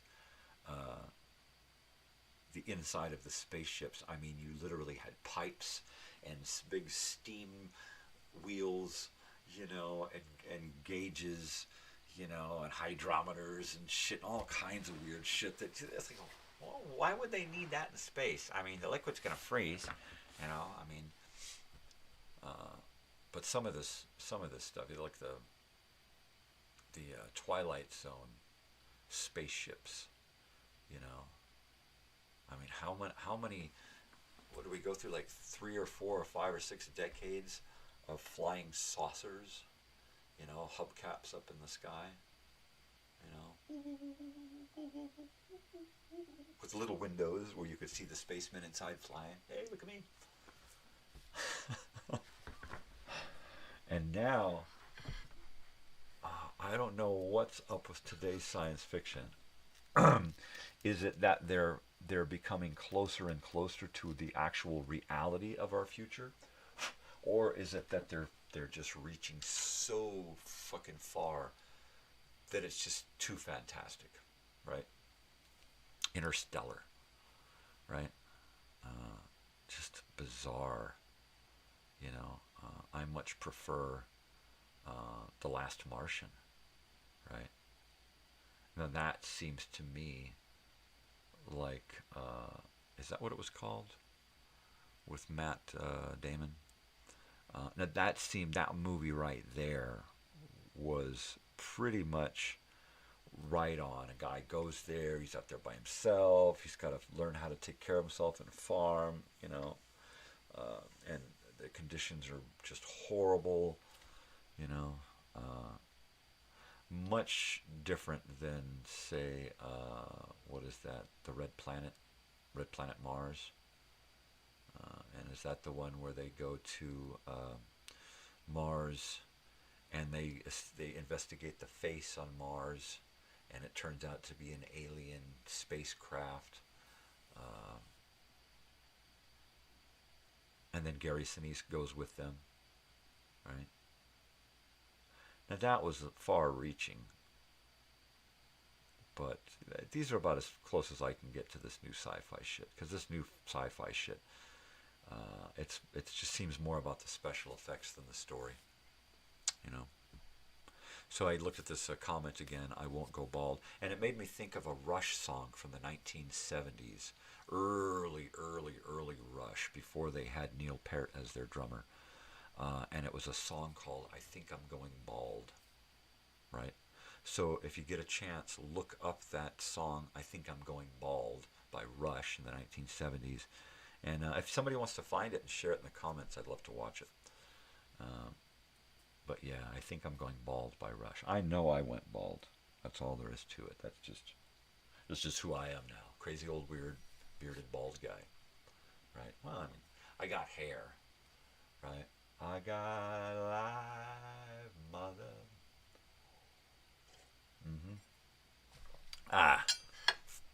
Hair. Now that is a good movie. I wish that's something we could watch on this show. But if you get a chance, watch the movie Hair. It is a great friggin' movie. It is from 1979, I think, I want to say. And it is an adaptation of the Broadway play, which was an adaptation of the off-Broadway play. I do happen to have copies of the original soundtracks, the original off-Broadway play soundtrack, Hair, and the Broadway soundtrack, Hair, and then I have the movie Hair and that soundtrack on DVD.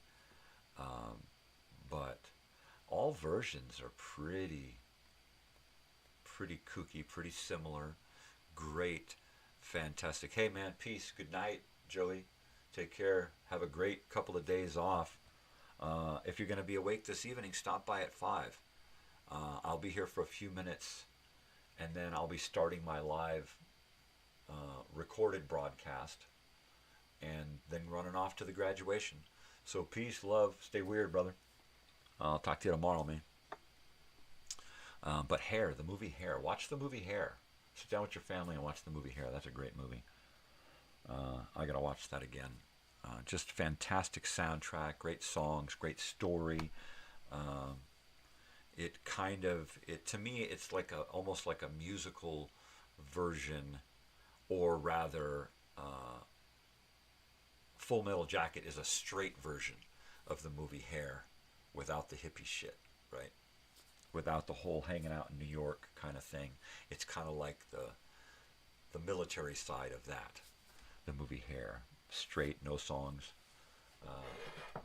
But it's just a great fucking movie.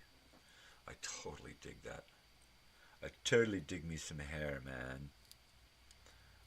I've been kind of hairy my whole life, really. Yeah, I mean, I'm a hairy guy. I can't help who I am. I'm a hairy guy. I've always been a hairy guy. Yeah. If I wasn't hairy, I wouldn't be me. Let's see if I go into a file here, into computer stuff. External hard drive number 2.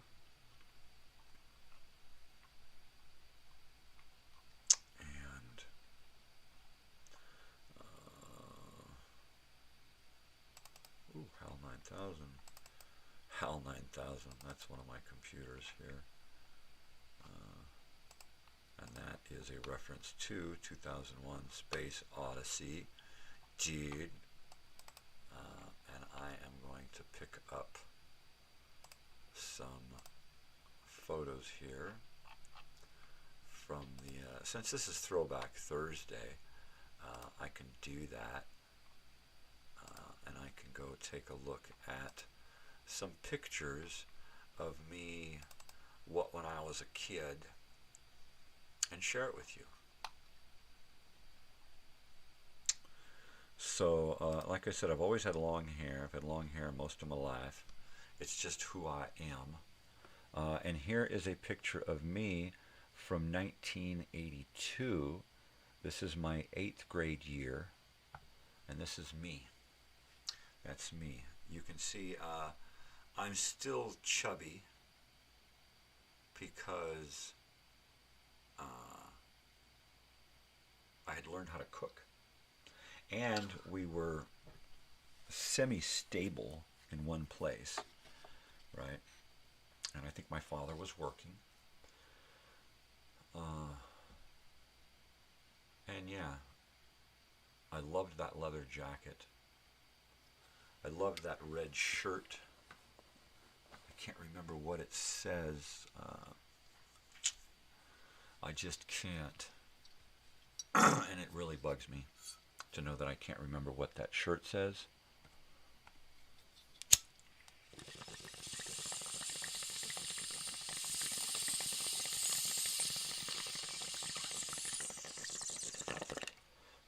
So at this point, this is junior high. The previous year was in the same school, but I had yet to really make any friends. It was my own doing, my own depressive nature, my own inability to get along with people. But it was my 8th grade year when I came back to this school, same school that I had at the end of my 7th grade year. We had come to this school the last 2 months of the 7th grade in this new school, and after 2 weeks I couldn't take it. I just couldn't fucking take it. I was harangued, I was harassed, I was smacked in the back of the head, you know, people pulling my hair, just fucking with me, just giving me all kinds of hell, right? And I was smaller and meeker looking, and when I came back in the 8th grade, I was bigger, and I was more confident because I had taken that time to take care of myself. I took 6 weeks off at the end of 7th grade and ditched and worried about me and found out what I was capable of, right? So you can see it in my face. It's like, you know what? Fuck you. Fuck with me. Go ahead. And so I was able to make friends in the 8th grade. And one of the friends that I made in the 8th grade was my best friend, Andrew. And he and I met in the bathroom. He was in the 7th grade, and I was in the 8th grade at that point. I should have been in the 9th grade because I was held back in the 4th grade, right? So I'm actually older by a couple of years than everybody else. And but he was born in 69, and he was 2, so I think he had gotten held back as well at some point. But that was my best friend Andrew at the time, and I was like, hey man, you want to buy a joint? He's like, well, what kind is it? Is it any good? I'm like, well, you know, it's marijuana. And he's like, well, I don't know, man. I said, all right, we'll check it out. Let's just meet after school and we'll smoke it. And that's how we met. And then after a while, I was going to his house late at night after his parents had gone to work for the graveyard shift. And we would just throw hellacious parties. But, yeah, those were the days. Those were the days back when men were men and sheep were scared, right? But over the years, I've managed to collect some photos. Here's the following year when I was in the 9th grade, and I actually had a girlfriend, which was new for me because I was not one of those guys. Oh, and there's that shirt. Oh, I was hoping I could find a picture of that shirt. Okay, so here we go. So here's me and my first real girlfriend. Okay, I had been with girls before, but this was like an actual girlfriend, right? And if you look at this shirt, a close-up of this shirt here, it's the Grand Prize, the Grand Prix of balloon racing, right? And my grandfather on my mother's side, right, was a balloonist, and he had a hot air balloon, and he would go to carnivals and fairs and stuff and give rides, right? And it was a big giant pink hot air balloon with cotton candy written on the side. And I think that's the red shirt that I'm wearing in the previous picture. I think that's the one that says cotton candy on it. But he had this huge balloon, and so when we visited them in 1980, 81, he gave me a bunch of shirts, and that's one of the shirts. And at this point, I'm really skinny, and it fits me really well, even though it's a little small. And that's my Army jacket. And this is the Killingsworth home up on Marshall Street in Elsinore, off Gunnarsson Avenue. And that's, yeah, she was sweet, and this was a fun time. Like I said, that was my first real girlfriend, you know. And I didn't know what the hell I was doing. So I was like, all right, next. I mean, everybody else was doing it, right? Everybody else was dating people and then just kind of moving on and dating somebody and moving on. And I just thought that was the way you do it, you know. I mean, and more and more we'll get into my past and all of that stuff. But yeah, there you go. There's that. Isn't that cute? Isn't that just so cute? Gosh, that was just great. But yeah, I've managed to collect a lot of these photos over the years. I got access to my sister's photo collection, which contained a lot of the photos that I had taken over the years, along with a lot of the photos she had taken and other people had taken, and she had just kind of amassed, you know, just a huge collection of photos. So I globbed onto them and brought them home and scanned the hell out of this giant box of pictures and said, here, take it back, I'm done, I can't take any more.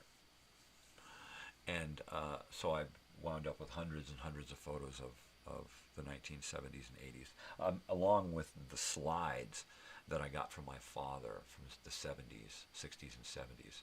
So I scanned those as well. So I just got, you know, an abundance of photographs. You know, I wish I had more video. All right, so I'm going to warm up my coffee here.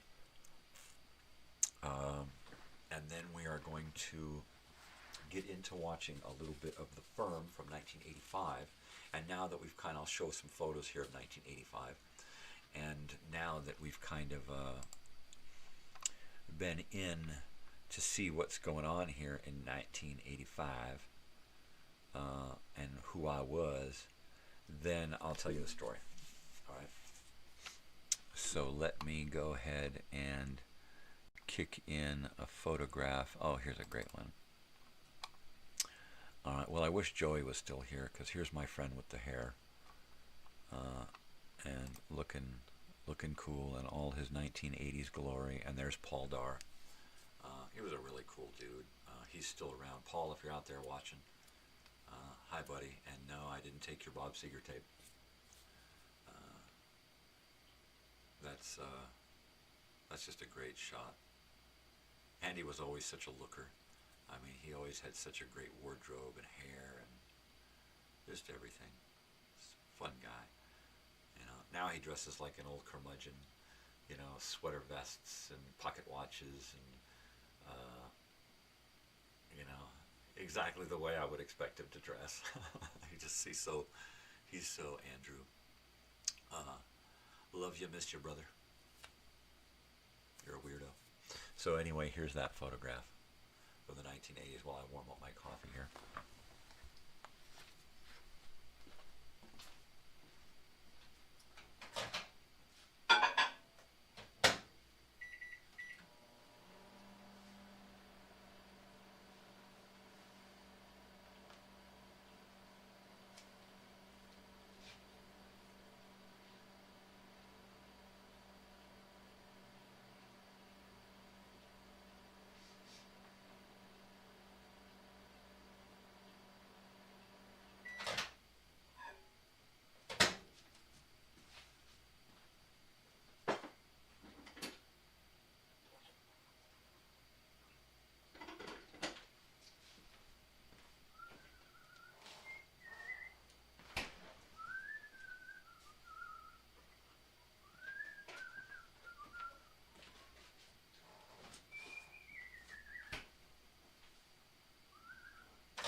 Oh yeah. Okay, so let's here we go. I'm starting to get all choked up already thinking about 1985. So in 1985, I had already left home. I left home at the age of 15. Home life was none too pleasant. We scraped to get by. My parents always seemed to have weed, and the excuse was to sell to make money, but it seemed to get smoked more than sold. So I would take portions of their weed at that period throughout the 80s and take it and sell it myself to get money for food for school, school supplies, bus fare, gas money, weed money for myself, you know, or rather drug money, booze money. Mainly I sold stuff so that I would have something to eat, right? Because there wasn't anything to eat at home. So by 15, I was gone. I was out of the house. And I was sleeping on couches, in garages, in bushes, wherever the hell I could sleep, as long as I didn't have to sleep at home, right? And so at this time in 1985, I was kind of bouncing around. I did live at home during this period, but I had a job. During 1985,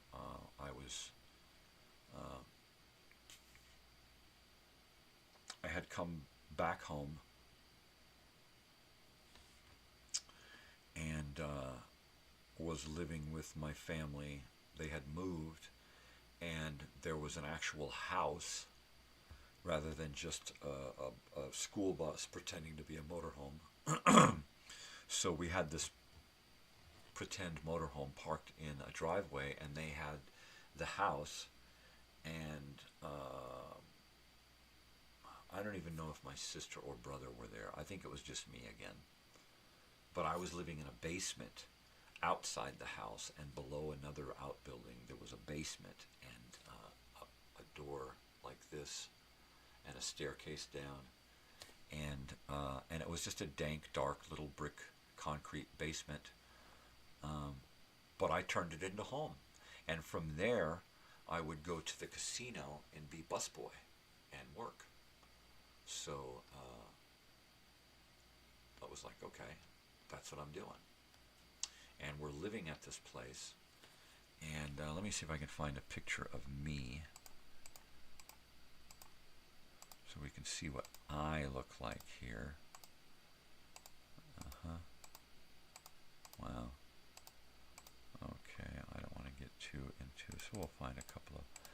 there's one shot of me here that's decent.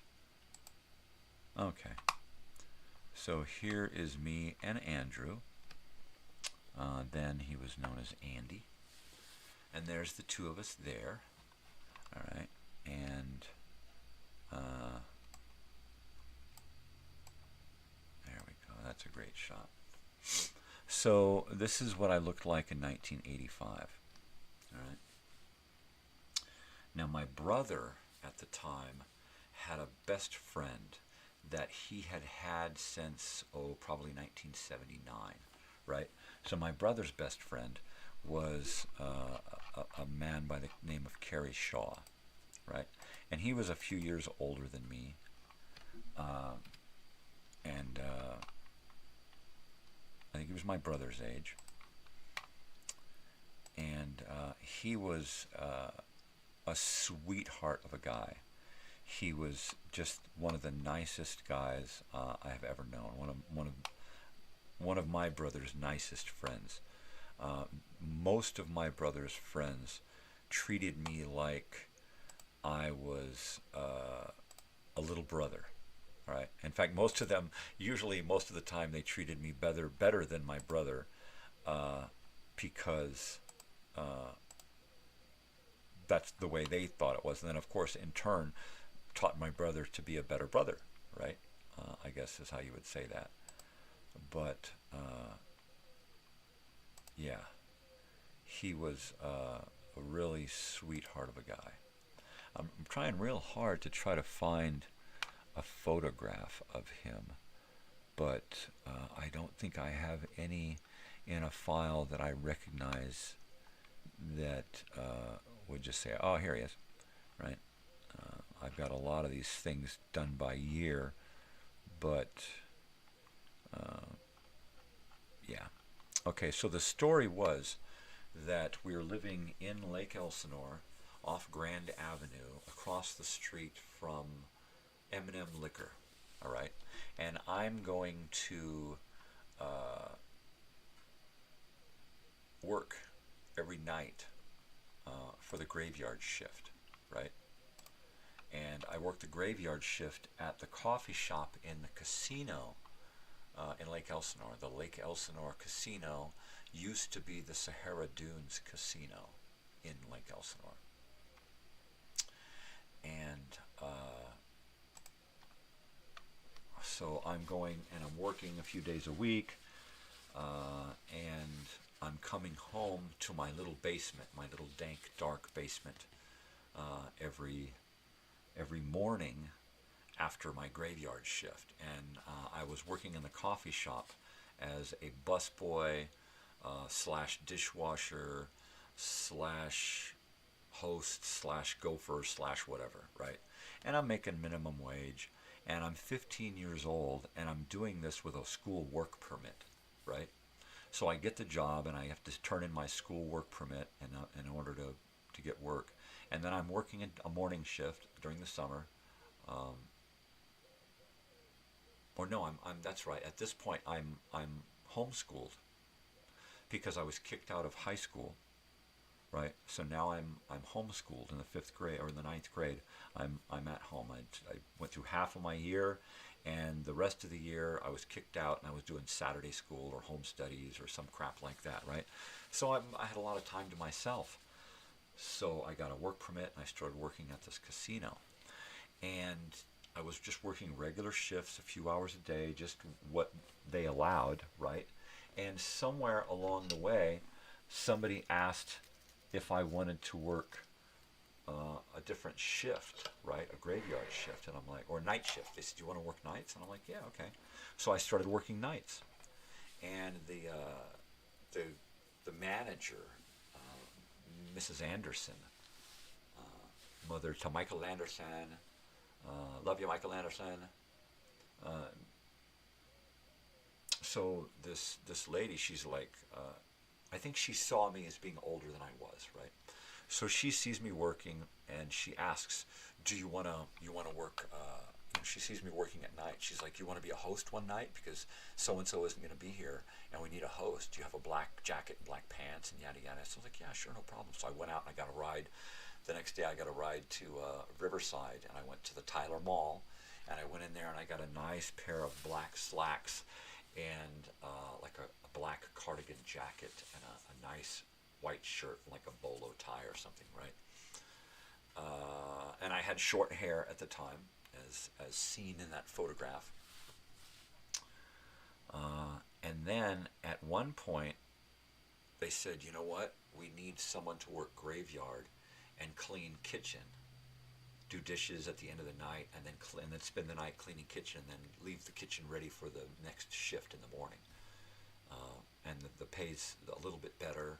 And it was like, yeah, if I'm allowed to do that, I'll do that. And so they did. They let me do that for a few weeks, until they realized that I was 15. Somebody caught up to what was going on. I was like, wait, this guy's 15. You can't do that. I think it came to pay. And they were like, wait a second. Why is this guy with a high school work permit working a graveyard shift? And they paid me, and they fired me, and they got rid of me real quick, and they blamed it on me. You should have not been working graveyard shift. Well, you shouldn't have hired me. I'm a kid, right? I'm learning. And that's, pardon me, and that's how that happened. So I'm like, wow. So I have this great job, and I'm making money, and every morning I would come home, and because I had a little peach fuzz mustache, and I looked a little older than I was, and I had a slightly deep voice, I would go across the street from our house on Ethline Street, and go across Grand Avenue to M&M Liquor, and I would go in and I would buy an imported beer, right? Some big, giant, tall, or any size imported beer. And then down in my basement, there was this block wall all the way around the basement with this shelf about a foot deep on the top. And on this shelf, I started to put these empty bottles and cans of these imported beers, these beers that I was buying at 15 from the job that I was doing.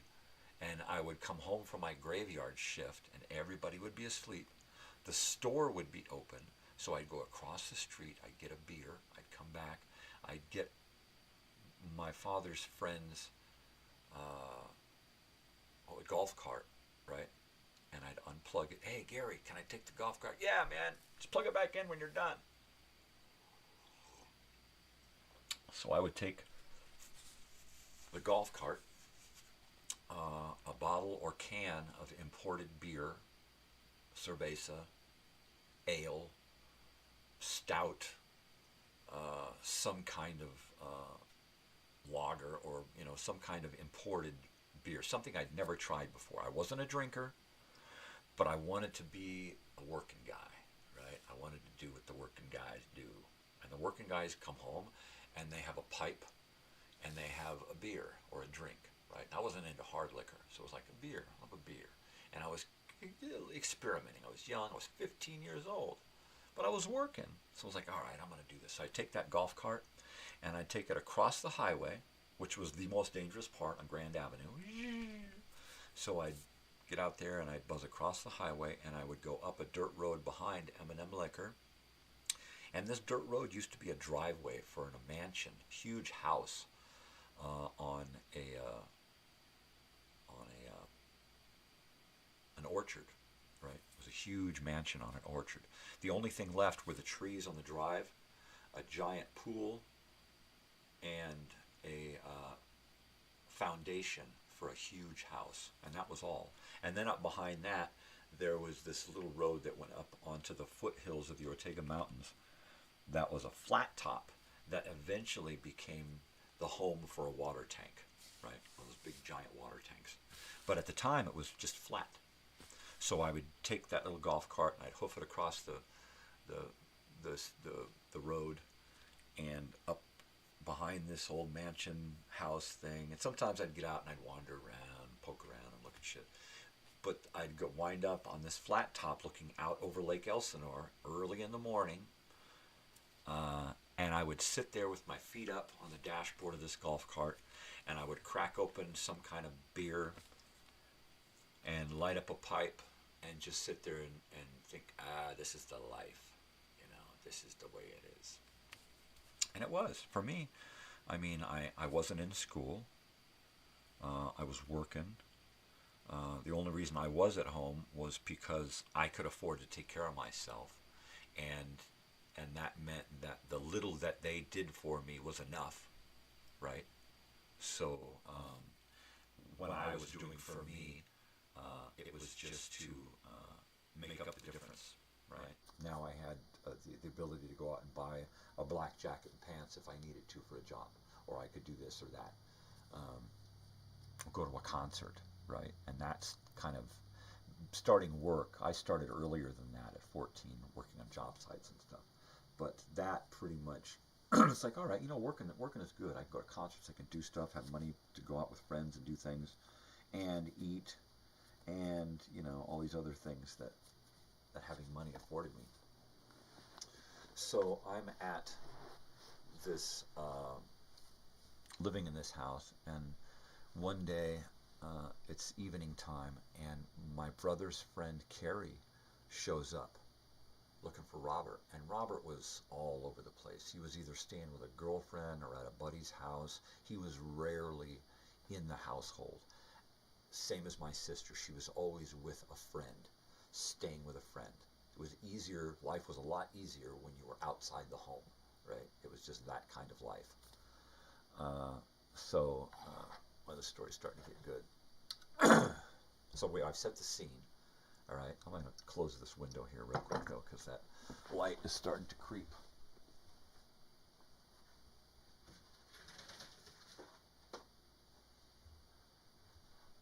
I just bumped that plant behind me, and it's starting to sweat, so there's a little drop on the leaf. Isn't that sweet?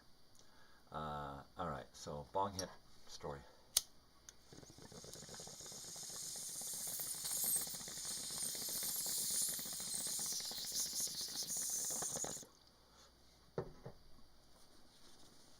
I'll show some more pictures before we go of me at that age, 1985, and what I looked like, and my brother too. So here we are. It's 1985. I'm living with my mother and father, back from having been out on my own once or twice. We are staying on a small chunk of real estate in Lake Elsinore, off Grand Avenue, across from M&M Liquor. It's a couple little houses and a garage and a basement and a big piece of concrete where the bus is parked, and a bunch of other vehicles, Gary's Harley Davidsons and our van, big white Dodge van. So people from then remember that van. So it's evening. I don't think at this point I'm working any longer. But my brother's friend Kerry Shaw shows up, and he's looking for Robert. And he's like, "Come on, man, where's Robert? I need Robert. We're going to go to the Forum. We're going to see a concert tonight. I need Robert." It's like, I don't know where the hell Robert is. Robert is Robert. He comes and he goes. He does whatever the hell he wants. He's probably out with some broad somewhere. Ain't been home in days. Well, shit, man. I need to find him, man. We're gonna go to this. I got everything ready, and we're going to a concert. Does he know? No, it's a surprise. Well, there you go. And so the surprise to me was he looked at me and said, "You want to go?" Right? And I'm 15, and Carrie's at this point, I think he's like 18, right? He's an adult. And he's like, "Dude, let's go. Come on, little brother." And I'm like, "Fuck yeah, man. I ain't gonna get this from Robert at this point in our lives, you know." But shit, to go out hang out with Carrie, that was fucking awesome. That was like little brother dream, you know. That was I'll never forget that day as long as I live. And then after that, right, before that and after that, Robert had been working with Carrie, doing jobs and stuff, and hanging out with this other guy. We'll get into him later. But it was like after this, I was like, "Hey, Mike, you want to do this? Hey, Mike, you want to do this? Hey, we're doing this job. You want to go help and make some money?" So I was like, you know, became part of the older guy clique, because I had been working. I had a job. I had been doing this and that. So it was like I was moving up, you know. So he asked if I wanted to go to this concert. I'm like, "Fuck yeah, let's go." So we jumped into his little pickup truck with a camper shell on the back, and we took off to Inglewood. And I was like, you know, it was crazy. I mean, it was like surreal. And we get to the Inglewood Forum with him driving through traffic, you know, and we're smoking weed and listening to probably KLOS or KMET or something. And we're cruising down, and we get there, and he says, all right, I'm going to go get some tickets. And I'm like, what? He said, yeah, we ain't got no tickets, man. We got to get some tickets. And so he goes out, and he comes back with a couple of $20 tickets that he got from a scalper, right? And I was like, dude, that's so fucking easy. I mean, the show's sold out, and he just walks up and gets a couple of tickets, and bada bing, bang, boom. You know, so he says, all right, well, the show starts in a little while. Let's go back to the car. So we go back to the truck, and he just chops up a bunch of lines of coke, and little brother, me, and big brother Kerry sit there and do a couple of lines of coke and smoke a bunch of weed and go into the Forum. And I think we even had to sit in different seats, right? He's like, we got in there. He's like, okay, here's your seat, and I'll be over there. And I was like, fucking hey, whatever, dude. And I was like straight out in front, back up, and it was amazing. It was beautiful. I had been to the Forum a couple of years prior to that to see Robert Plant from Led Zeppelin. And now I'm there again seeing Jimmy Page from Robert Plant, and that was a dream come true, you know. And then I'm hanging out with my brother's best friend at a concert, doing blow, you know, being one of the guys, you know. And I don't recommend or condone or, you know, think that anyone should do drugs, especially that early in life. Wait until your brain has matured before you get into anything. Preach the same shit to my daughter, man. You know, you got plenty of time in the rest of your life to fuck with your brain. Don't fuck with your brain while it's still developing. You know, after you've gotten out of college, maybe while you're in university, you could start thinking about that kind of stuff, because by then your brain has pretty much decided it can handle shit, you know. But when you're young and you start doing drugs, that shit sticks with you for the rest of your life. You know, I started smoking pot at 13, 14, and started smoking it seriously at the age of 15, and it totally changed who I probably should have become, you know.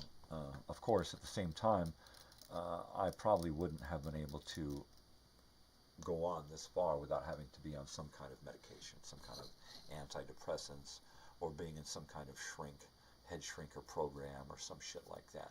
But through the use of through the casual use of marijuana, I've managed to stave off a lot of that depressive stuff, and more so recently over the last 10 years. I've really learned a lot about me, and over this last couple of years working with video and stuff, I've learned even more about me, and learned that this whole thing here has changed my life. It has turned me into somebody who doesn't just lay in bed all day. You know, it's like, oh, you know what, I got a schedule, I got shit to do, I got people to meet, places to go, things, you know. It's like, this is it, you know. Fighting cacti. Yep. So today, my daughter, it's her last day as a fighting cacti, and tomorrow she becomes a coyote, or at least she will in the fall, officially.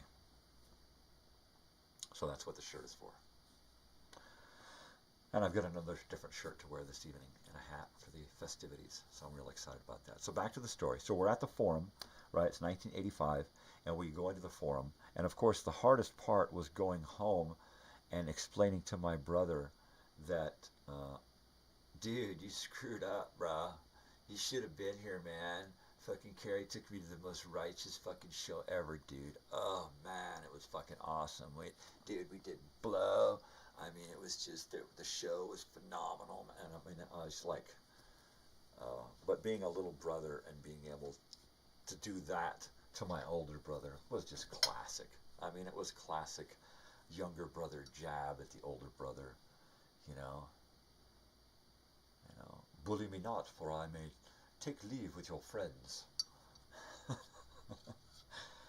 was great. It was great. Yeah, not the last time that I went to a concert in the 1980s.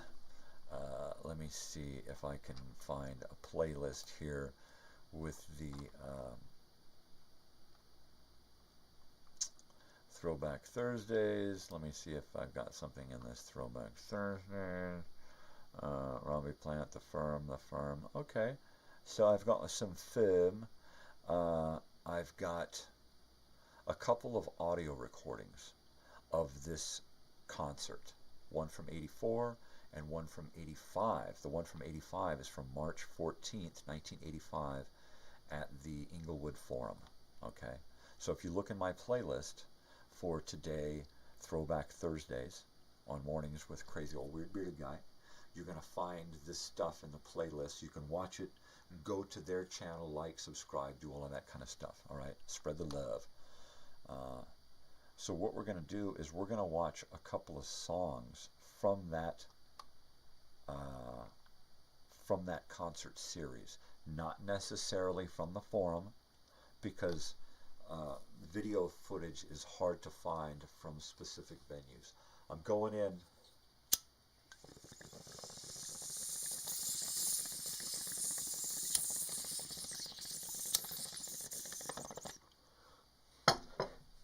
So, we set the Wayback Machine for 1985.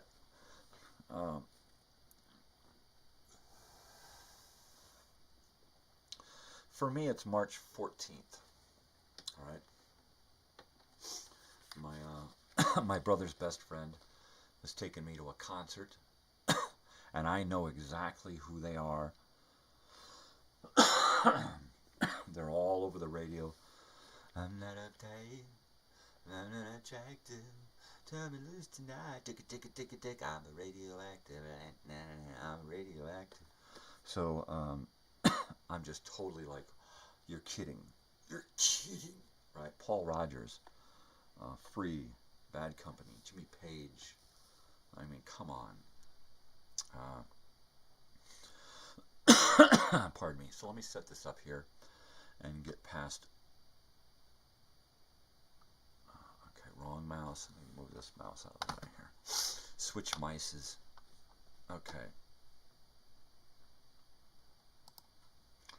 Let me set up this video. Get past any commercialisms here. We have a commercialism. We skip. We go to commercial. Pause. Big screen. Get ready to play. Switch on the volume. And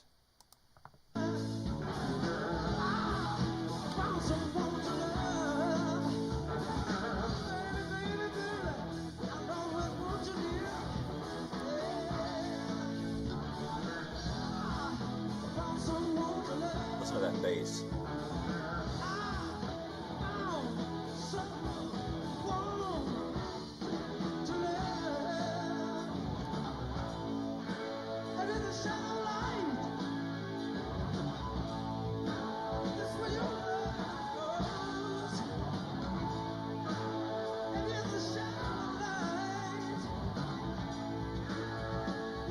Oh, I'm getting goosebumps.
get it. Well, my daughter's always, I look at her at a concert and she's just in tears, right? I get it, dear.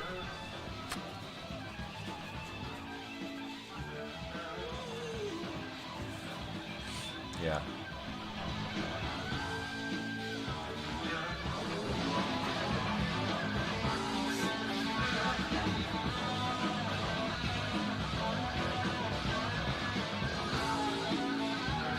I'll remember that until I'm done with it.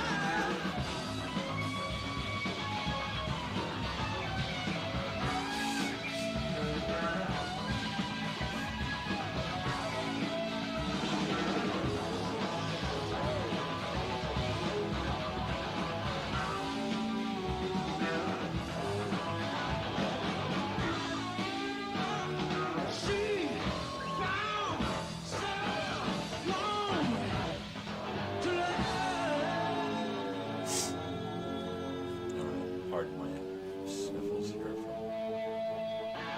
getting choked up.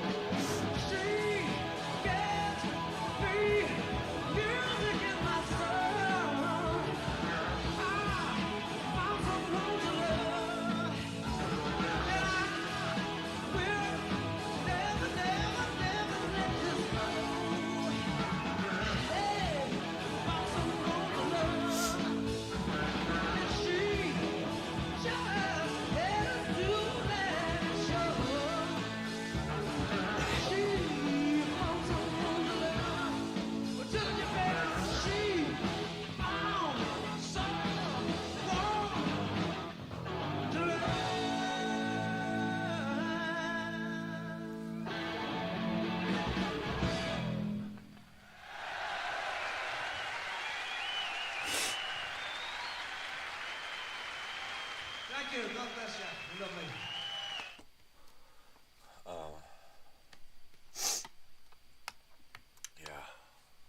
That. I'm sorry, I didn't think that was going to happen. Thank you, Carrie. Miss you, big brother.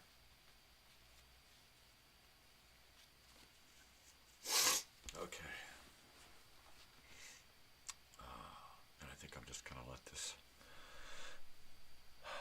continue to play here, and then we'll see what happens next. Oh, I wish I would just stop grabbing the wrong mouse. Pardon my sniffles again.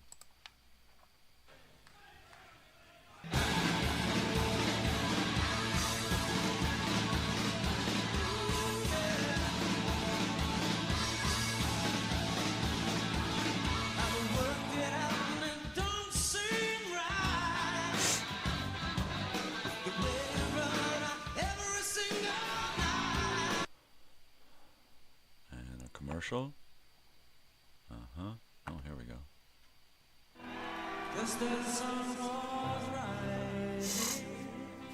Sorry for my tears here. Came without a warning.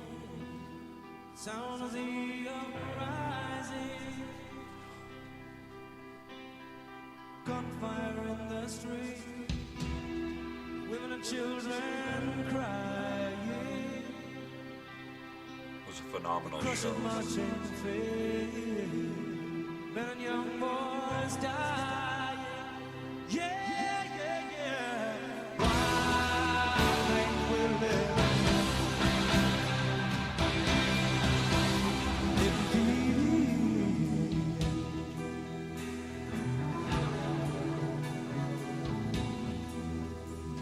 We live in troubled times. Shadow of annihilation, troubles every mind, and took the heart of every nation. Darkness fills the night, tries to steal your soul away, killing the sunlight. She spreads a shadow through the day. Yeah, yeah, yeah. Why ain't we living in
That noise was me digging through shit to find this.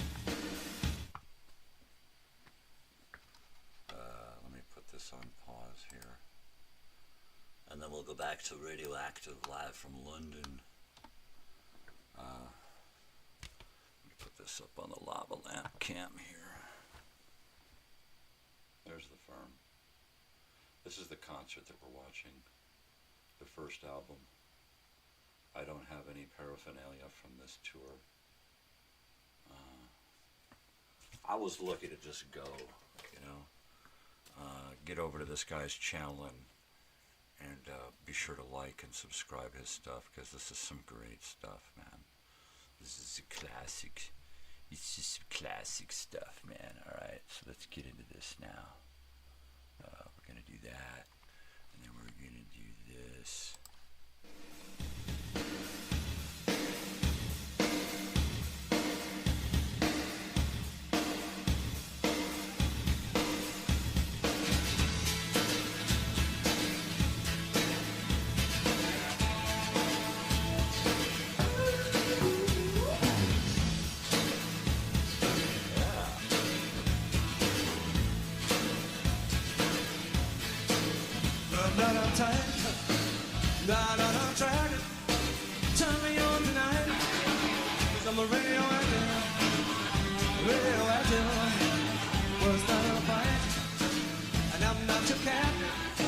Turn me I'm a radioactive.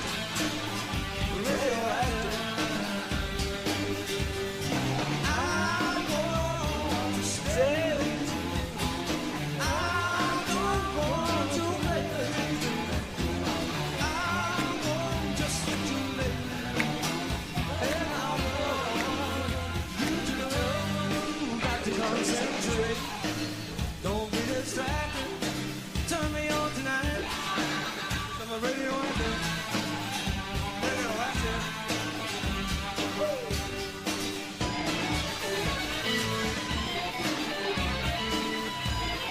Total Page.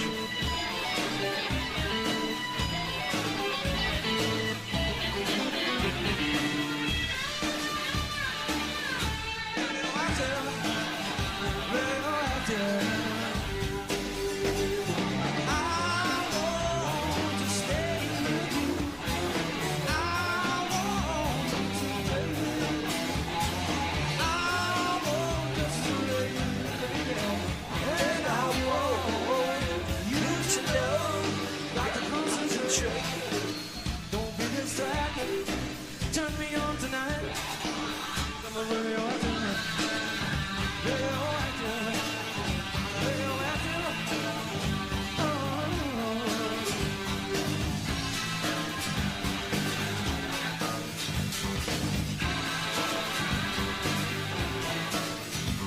Don't stand too close. You might get to touch. Don't stand too close. Yes, I'm a radioactive.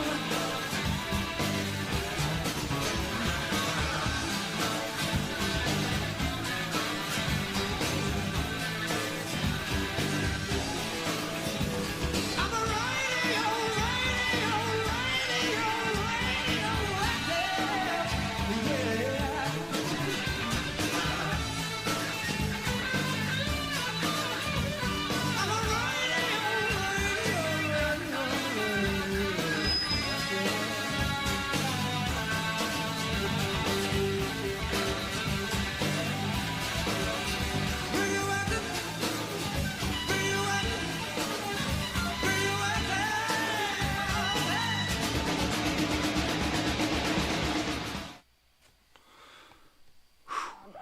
Okay.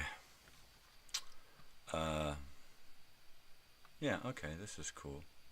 Except now I keep picking up the wrong frickin' mouses again. Let's go back, and we're gonna push this back here, and we're gonna pause it, and we're gonna go to Lisa Gibbons from 1985 on Entertainment Tonight. And I believe she's gonna be talking with Jimmy Page and Paul Rogers of the Firm during their tour. So there is a moth or mosquito or something buzzing around right here. Oh, it's a fly. It's a give me a sweater.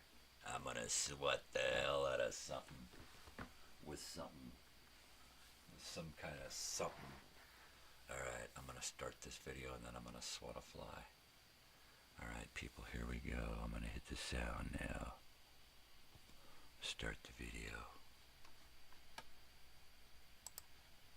Arms here on our shores. Bobby Columby has more on the Firm and their all-star lineup.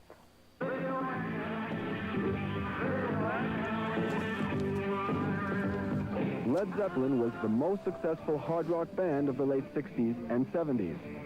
Their guitarist, Jimmy Page, is considered among the best in rock and roll. In the shadow of Led Zeppelin were bands such as Free and Bad Company, fronted in both cases by the premier blues rock vocalist, Paul Rogers. Page and Rogers have now joined forces, and the result is called The Firm.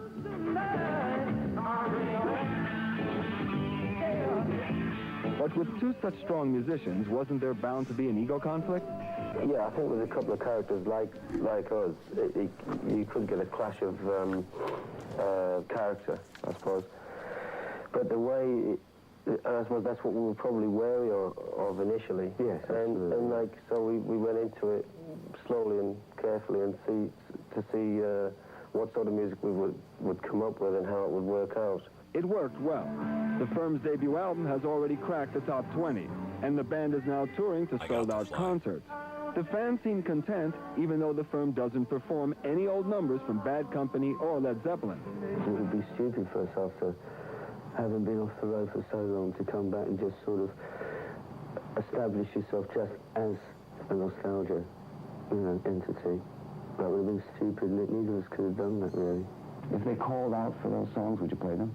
Well, I don't think we've 100% discounted doing any other stuff, but we just tended to avoid it, basically, really. Not sort of adamant about not doing it.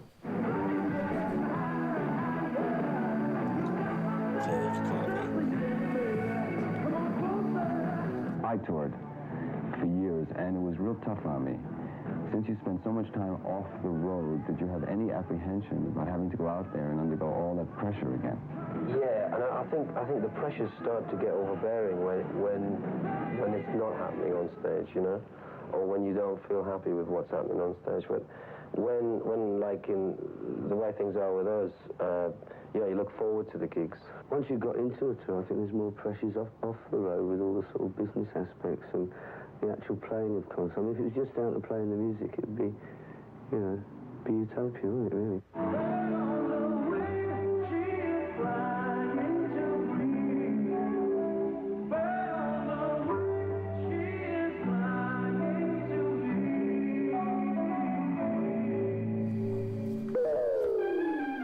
And there you go.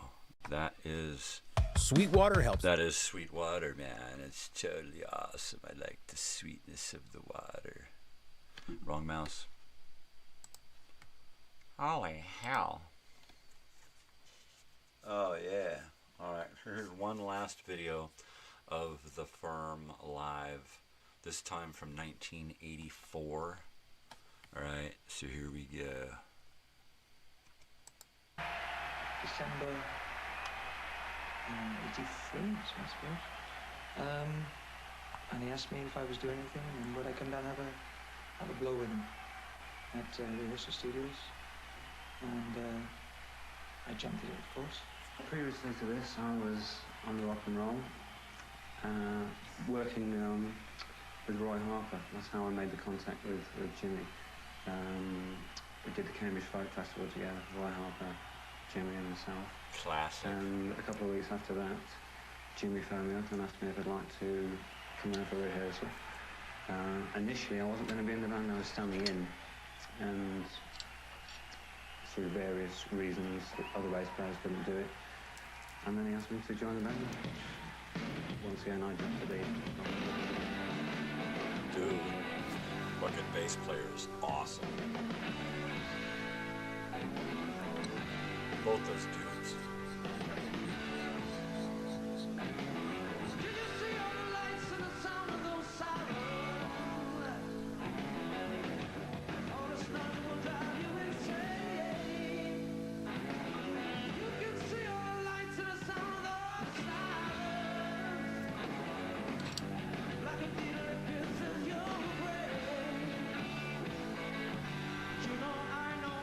You see, it will be the same for me. I know you know what I hear. Sometimes it's so very clear. In the night when the puzzle of evil are around, there will be no escape from its stay. There's no reason for what you see going down. If you ask me, it's slightly above my head. I know what you see. It will be the same for me. I know you know what I hear. Sometimes it's so very clear. Did you see all the lights and the sound of those sirens? All the smoke will drive you insane. You can see all the lights and the sound of those sirens. Like a needle that pierces your brain. I know what you see.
you see.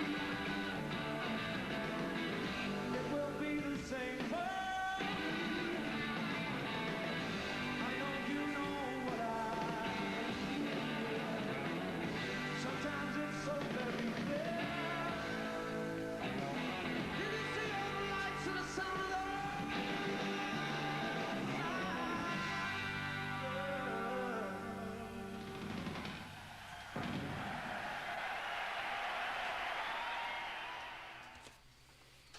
Well, there's that.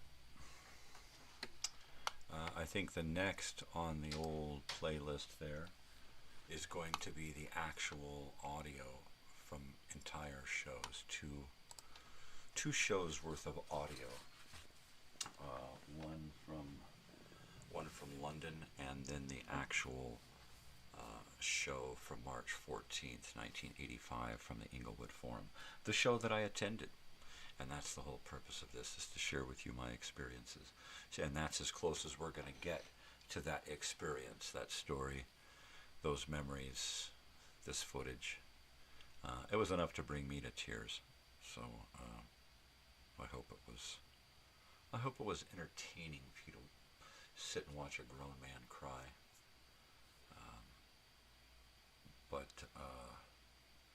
Yeah, everything is on the A-OK today here in Elsinore Brothers studio in beautiful downtown Joshua Tree, California. My computer seems to be running up to par, as am I this morning. Maybe at this point we can take a look at some more of them photos from 1985, since that's the year that we're talking about.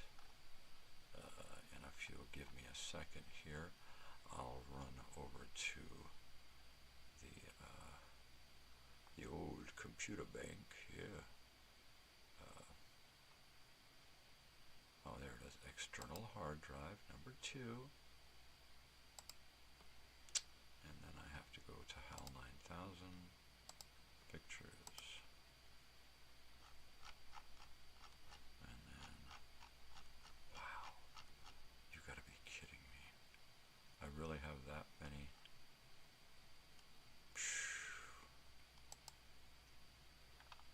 That's a lot of photographs, dude. Okay, so it looks like we have slides, and wow, I'm in a whole other world here.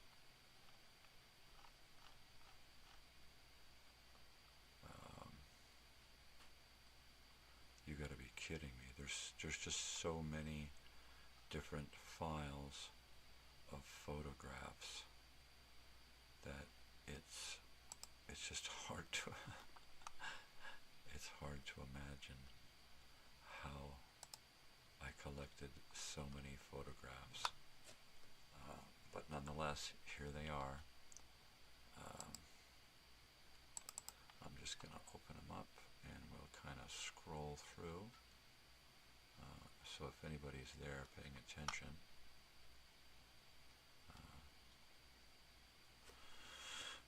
Here we go, down memory lane. 1985. There's my sister Brandy and her then boyfriend Andy at the time. There's Andy again and Paul. It looks like we're Christmas time. There's awe. There's a lot of he was a big Kiss fan. I think they went to the Animalized tour show. I'm gonna pop in here so I can hang out with you while we're watching. Yeah, and this is, at this point, I think he's headbanging. We're in his room, listening to some music. He's got the headbang going on. He's in full headbang mode. Yeah, boy, that picture is old. These are scanned photos. So this is a baby. This is an aunt that I believe came to visit, and a cousin. At this point, I was kind of a fixture in the house because I had no home of my own. There's another cousin. I remember her, and I remember the dog, and I remember these cheesy 80s necklaces. Well, nice shirt. Nice shirt. And there we are. A couple of crazy guys back in the day. Yeah, you don't get any better than that. It's the Number of the Beast Iron Maiden shirt. I don't know what I'm wearing there. The next photograph is scary. I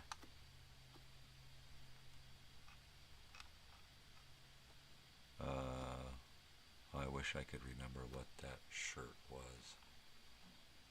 Okay. So, funny little recent story, as I'm going to leave you with this. We call this a rage. This is a full rage. This is where we kind of give a throat grunt and a large open gaping mouth. This is back when I actually had all of my teeth, right? So I'm going to leave you with this for a second while I grab a recent artifact edition.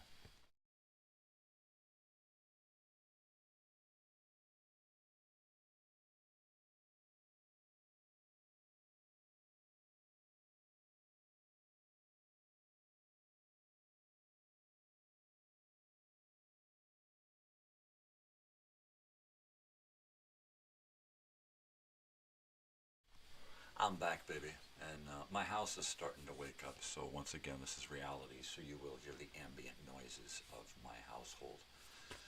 But don't despair, I am here. So from this photograph here, it looks like I didn't turn my camera off. From this photograph here, I actually, my wife went and bought this jacket anew for me because she knows how much I love the past and artifacts of the past. This is newer. It's not as faded, but it is a beautiful jacket and it's a wonderful addition to my collection. And I love it so much. Thank you, darling wife, for buying this jacket for me. Yeah, and it's totally because of this photograph and my memories of this year and them days and all that there. So let me get all mushy again. Okay, so this is a school photo during Christmas. This here is Andy. This is Mike. This is Mike. This is Dina. And this is Cherry. And this is us. We are the student council of Ortega High in 1985. That's us. I am the editor or assistant editor to the teacher. She wouldn't let me have full editorial rights, so I was assistant editor to the paper and would write articles, editorials, and I wrote them under the name of Eddie from Iron Maiden, so they were editorials, and I would draw a different picture of Eddie each edition of the paper, and I would put them in on my page with my editorial, and I would have an editorial about something. But they never flew. I always got them yanked. Now you got to rewrite this. Oh, fuck you, I ain't rewriting shit. It's my way or the highway. So not many of my articles got through. And then if they did get through, she had the right to go and change them and publish them anyway. She being the teacher, Miss Hill. Debbie. She and I didn't get along. She was too straight-laced and I was too far in the other direction. Way too far in the other direction. Some kind of noise out there. Probably the neighbors going to work. So here we are. This is 1985. It appears to be Christmas time. And, oh, it's Christmas time. This was a thing. Another boyfriend-girlfriend combination with my sister, who has changed into more of a Madonna feel, and my friend Chris. And there's that. And then there's Brett. Brett was one of those late additions to the gang, but loved just as much. And that's him, I believe, at his place in '85. There's Cricket. in Andy's room. Cricket was a crazy dude.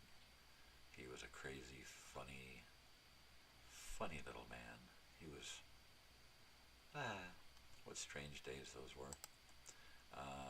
Let's see, this is some kind of mirror and some kind of blade in his hand, and everybody is asking for some of what he has, and I think this is my face here, my hand, my little bit of hair, and some other hands in the area there. This is Halloween of 85. Can you tell which one of these is a guy? One of them is a guy. Anybody? Anybody? They're all just so beautiful. I don't know. It's hard to tell. I know, but you don't. This is Brett's younger brother, Troy. Brett and Troy are both no longer with us. Little brother, another little brother. So there's that little trip down memory lane there. Yeah, so Throwback Thursday. We've thrown back to 1985 to look at the Firm concert. I'm going to scour through this thing here real quick one more time to see if I can find a photo of Carrie. I don't really honestly know that I have one. Photographs of Carrie are really hard to come by. He was able to avoid the camera pretty well.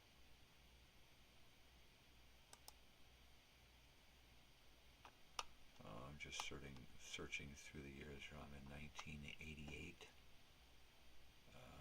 And I don't want to give anything away because I want to leave stuff for future episodes and what have you. So I won't be showing you every single thing that I'm seeing. But I just don't think I have any photographs of Carrie. That's a bummer. I know there's one around here somewhere. I've seen it.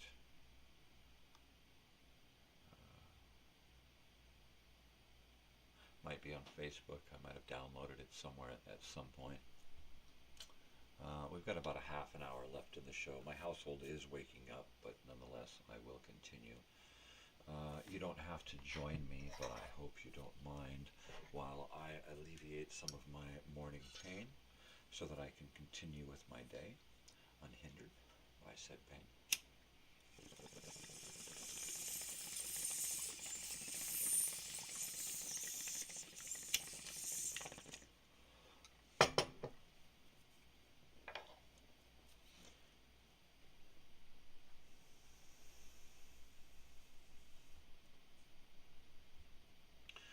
So, as I mentioned earlier in the show, today, this evening, we have an upcoming episode of Nighttime Nonsense and Nostalgia. And be informed that the show will start the live stream test in case it doesn't work. I've got a full half hour before 5 to get my act together. But we start the show at 5, but the live stream will start a half an hour early. As it does every broadcast, we'll start a half hour early. And tonight's broadcast will be taking place during my daughter's college graduation. So while I will be here for the beginning of the show and the introduction, I will be leaving you with a previously recorded program that I've put together, and it's a 6-hour block of nighttime nonsense and nostalgia music and old time radio Wednesday radio shows. So we got a song and a show and a song and a show and a song and a show like that for 6 hours. But I hope you'll enjoy it. It's kind of the best of everything so far from both of those. And while we've only done a few dozen songs on the Nighttime Nonsense and Nostalgia, I've gone through and selected several that I hope you'll enjoy. I do hope you'll enjoy. I will be joining you at the end of the program, whenever that might be. We plan to go to the graduation and then go out and have something to eat and kind of celebrate. So I do want to have a show, which is why I've made a recording for you.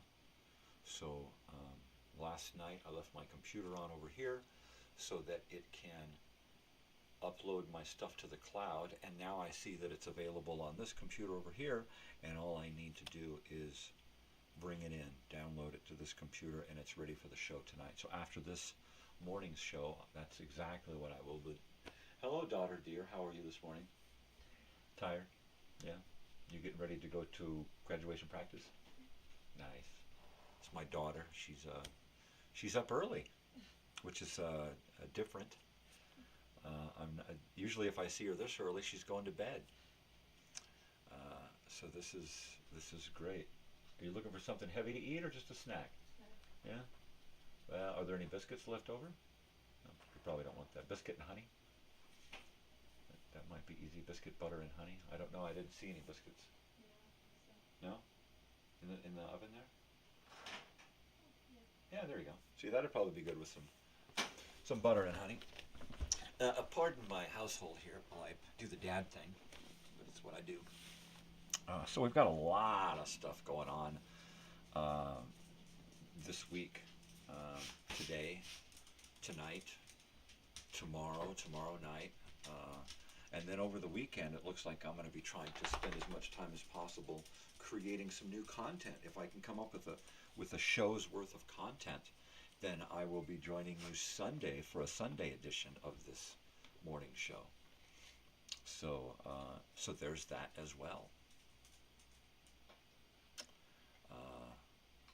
Yeah, things are, like I said, things are just getting further and further along. I've got my technical chops now. I feel more confident every day with my live streaming.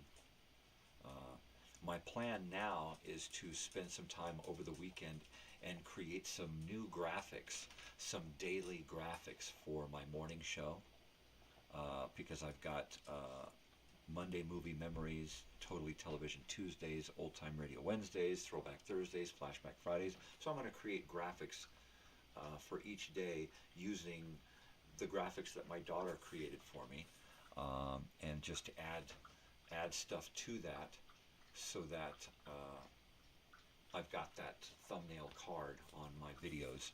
So when you scroll through my playlist, you'll see the new graphics, and that's always fun to create graphics and trailers, and most especially the previews and the openings and closings to the shows. I've got some reworking to do on some of these things, so that'll probably happen over the weekend. And this stuff will all probably take precedent over creating new content, because I want my show to have some quality to it. And I think that having graphics for each day is going to accentuate my quality a little bit.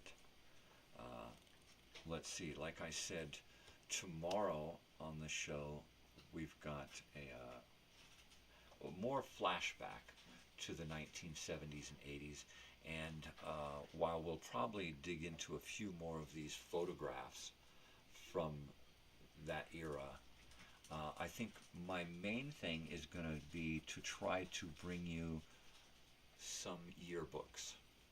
And I'll pick out one of these yearbooks, probably a junior high yearbook, and we'll look through it together and kind of stroll through the pages, and I'll try to get it set up so that I can zoom in, or at least have it big enough on the screen for you all to see what we're looking at together. And I think the size of my screen here, I should be able to fit a nice open book, 2 pages on the screen there for you.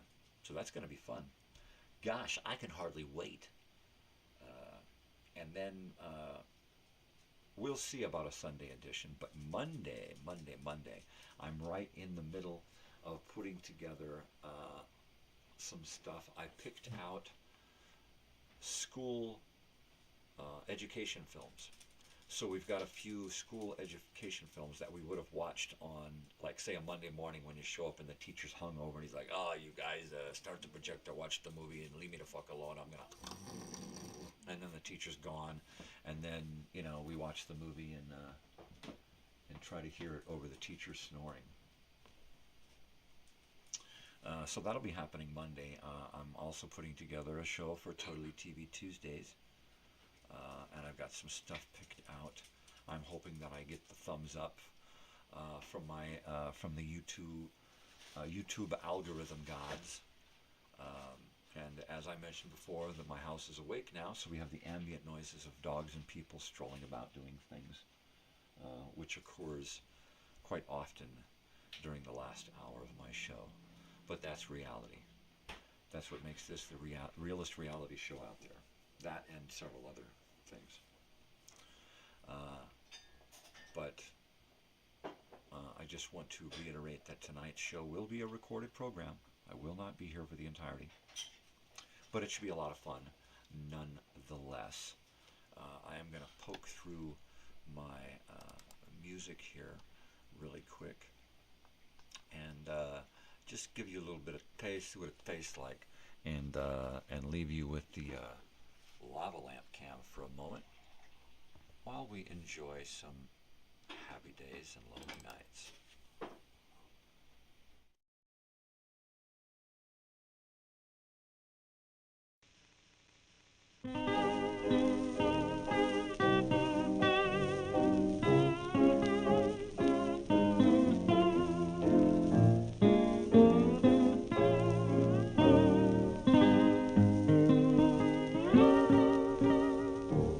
My memory takes me to the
was Ruth Etting, Happy Days and Lonely Nights. And that's how that show goes. It's just that. It's just me introducing music and stuff. But tonight, you get a special treat. You're going to get 6 whole hours of... Oh my gosh, it's ready. Is that for me? So you're going to get 6 whole hours of that. And old-time radio shows. It's just going to be fantabulous. So, in fact, let me go ahead and make some of my own noise, because it's just,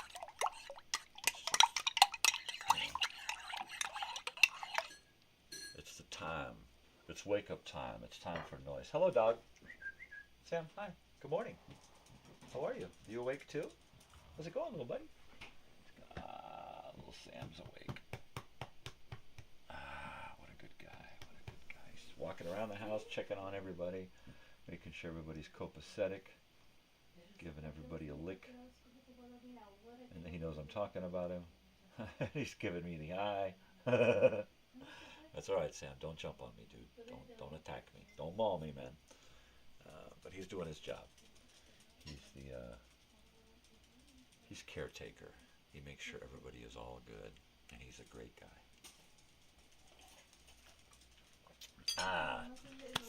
So we've got stuff going on today. I was asked to go out today and hang out for a jam session, but darned it if my plate isn't completely just stacked full of food. My dance card is full, the kitchen is open, but I am busy as hell, so I don't think I'm going to be able to make it out to the show today, guys. I really want to go. If you can record some video, that'd be great. I need more video for my video pool of you guys. But yeah, I don't think it's going to fit into my schedule. I've got too much to do to get ready for the show tonight and for the graduation. So I don't think I can make the show, guys. You're going to have to do it without me. I know I'm going to be severely missed because I'm so important. But you're just going to have to do it without me, dudes. Yeah, right. I think I was like an afterthought. It's like, he's on the, should I invite him? Should maybe? He probably won't come anyway. Invite him. And you're right, I can't come. But no, really, thanks for the invite, guys. I wish I could be there. If I had my druthers, I would do it. But there's just no druthering about it. So, it ain't gonna happen there, brother. Ain't gonna happen, brother. Don't even think about it. So next week on Old Time Radio Wednesdays, we're going to try out some more Bickersons. Don Amici and Francis Langford as the Bickersons, the bickering married couple. The episodes usually take place at about 2 or 3 in the morning, and she's usually smacking him, waking him up, saying, hey, what the hell about this and what the hell about that? He just wants to sleep. He just wants to go back to sleep and get up and go to his drab job, and it's just a great, hilarious show. It started off as like a 10-minute series, and it became a half-an-hour show. And so we're going to see if we can find one of those half-hour shows. We're also going to be checking out Captain Midnight. Captain Midnight! One of my favorite shows from the pre-war, right at the brink of World War II. This show came out, and so you see a lot of Axis, third Axis stuff. You see a lot of stuff about the Nazis and I hate to say derivative, derogatory stuff about any culture. So we had these powers that were going on, and you got these 3 faces. And that show was pretty much about airplanes and about being a secret organization that went out and helped out during the war. So that was kind of a fun series, and I always loved it because there were young characters and older characters, and it was all about planes, you know. And you got a decoder ring too, right? Superman. We're going to take a look at the early version of Superman on the radio. The early incarnation of Superman is pretty much nothing like we know it now. In fact, there was even no mention of that yokel farm couple that took him in when he landed in a field, right? None of that. He just showed up on Earth and got a job at a newspaper with the help of a couple of people who actually knew his identity. So that was kind of hinky right there. But eventually it evolved into the Superman show, the Superman character that we know now.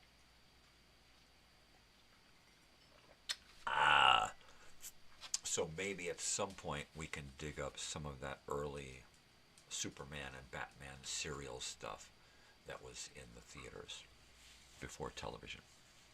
So they had radio and they had theaters. And then of course we'll do another episode of X-1 because that is my favorite show of all time on old time radio. X-1 and its parent show Dimension X. Dimension X. Just a fantastic sci-fi series. Just great stories. Each episode is another story of the fantastic, and it is great. And then later on, in a couple of weeks, we'll be looking at Little Orphan Annie, and Baby Snooks, and Popeye, and Betty Boop, all on the radio. All on the radio. We'll dig up some of that stuff and play around, and we'll try to get some faces to put with some of these shows, right? So we can see who these people were. Because in my life, they still are. They're still around. I see these people and these characters on a regular basis. And I hope that you'll enjoy seeing what I see. You know, seeing the radio through the mind's eye, the theater of the mind, as it were.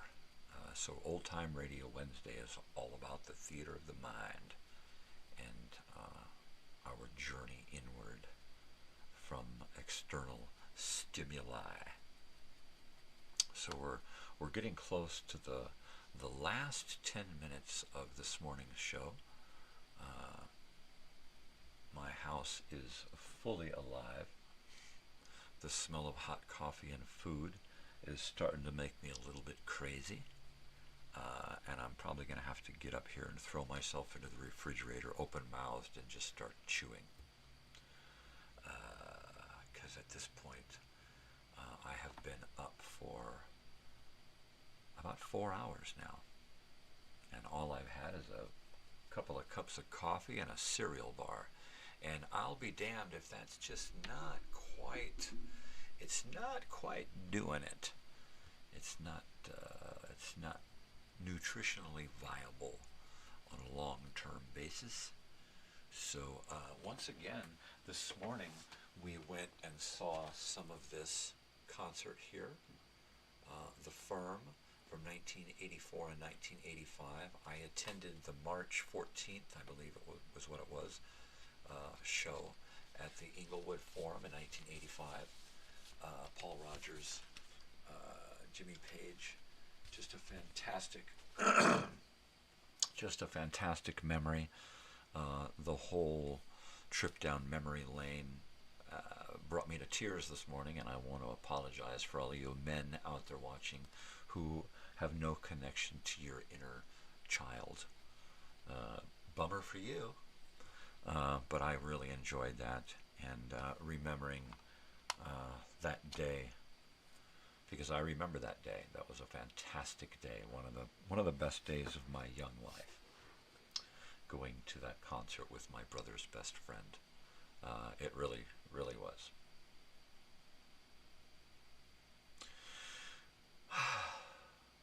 Yeah, So what we're going to do now is we are going to, we're going to take a look forward and see what is going on. And we've only got one more day this week, unless I see a Sunday.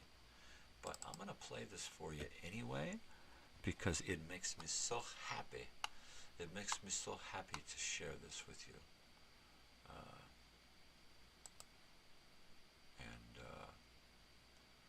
Yeah, I want to avoid forcing you to listen to any unnecessary squiggles and squelches from my sound and video check, but everything looks good. So here is the preview, the weekly promo for the rest of the week. Not much left, but I hope you'll join me.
So that's what's happening the rest of the week. Of course, tomorrow we've got more Flashback Friday and yearbook stuff.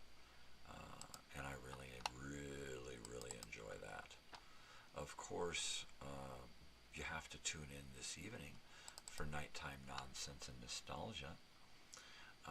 When we do Nighttime Nonsense and Nostalgia, what we like to do is play old-timey music. So let me go ahead and play a little bit for you. And here's one from the High Hatters. And I hope you will enjoy this one. Come on, baby, load up. Don't hold out on me, man. Alright, see now, I went and done it. I got too excited. And what I did was I forgot to turn on the volume. I forgot to turn it on. So I'm going to do it again. This time I'm going to turn on the volume. This is the hi-hat.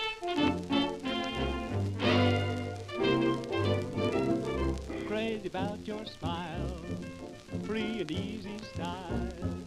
You're a loving child, got a feeling for you. Woo, woo, like your turned up nose, like your these and those. From your head to toes, got a feeling for you. Did you ever see somebody who could love somebody much as I love you? You're the kind of sweet somebody who could love somebody. Could you love me too? Oh my, you're the one I crave. I could be your slave. Honey, let me rave. Got a feeling for you.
Well, I've got a feeling for you too. But unfortunately, we've reached the point in this morning's program where we're going to have to say, good day, mate. But fear not, nighttime nonsense and nostalgia will be back tonight at 5 p.m. Pacific Standard Time here on the West Coast. Coming to you live from Elsinore Brothers Studio in beautiful downtown Joshua Tree here in Southern California, the good old USA. And that is that. This has been a Mondre Media production, and it will always be that. I partner with no one. I am my own entity. I am Michael, Crazy Old Weird Bearded Guy. Please join me this evening for a very special, longer than 6-hour broadcast. It's a special day. My daughter is graduating from college this evening, so I will not be here for the entirety of the show. I will be setting up a live broadcast of a recorded program, getting it started, running out to the graduation and to dinner and to have fun, and hopefully you guys won't miss me and things technically will be good, and the show will go fine without me. And then I'll be back for the end of the show to wrap it up and to have a little nighttime fun before I hit the sack, because I got to get up and do it all again tomorrow morning. And then tomorrow night we have the same thing set up. We're going to do a rebroadcast of tonight's show while I go to a graduation party and do that.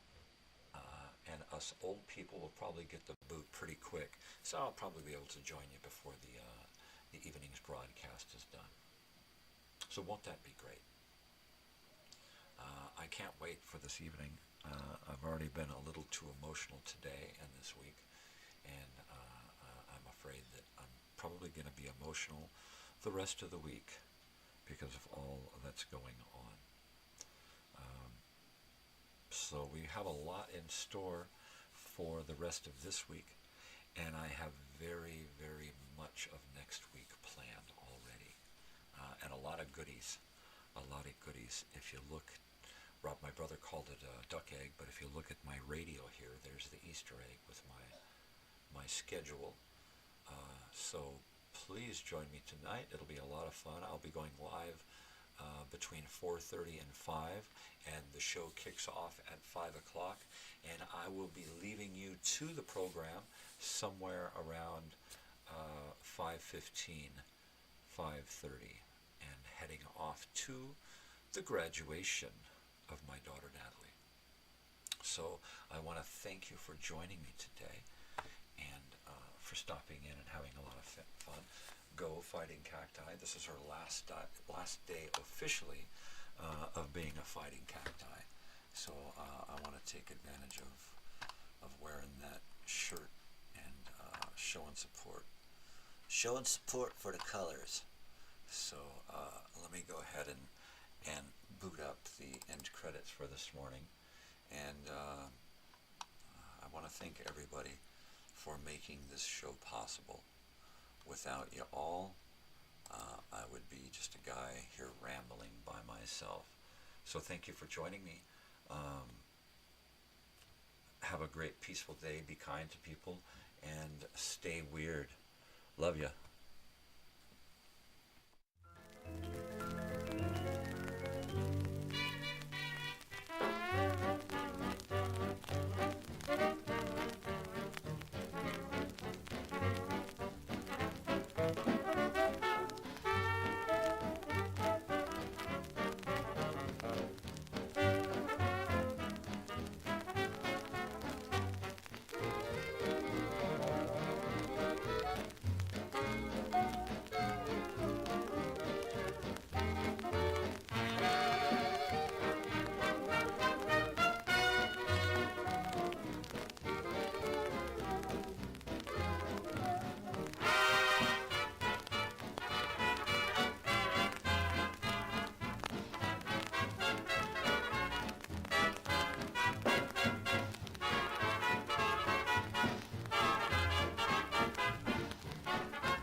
there she is, that's what keeps me up at night.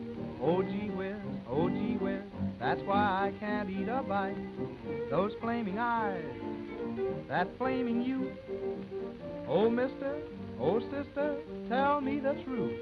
Now ain't she sweet, see her coming down the street. I ask you confidentially, ain't she sweet? Ain't she nice? Look her over once or twice.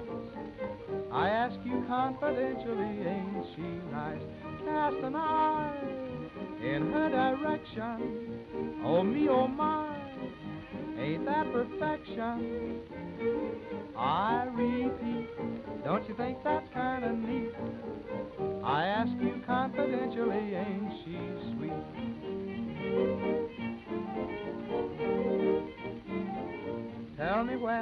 Tell me where, have you seen one just like that? I declare, that sure is worth looking at. Oh boy, how sweet those lips must be. Oh, gaze on it, doggone it, answer me. Ain't she sweet? See her coming down the street. I ask you confidentially, ain't she sweet? Ain't she nice? Look her over once or twice. I ask you confidentially, ain't she nice? Just cast a little old eye in her direction. Oh me, oh my, ain't that perfection? I repeat, don't you think that's kind of neat? I ask you confidentially, ain't she sweet?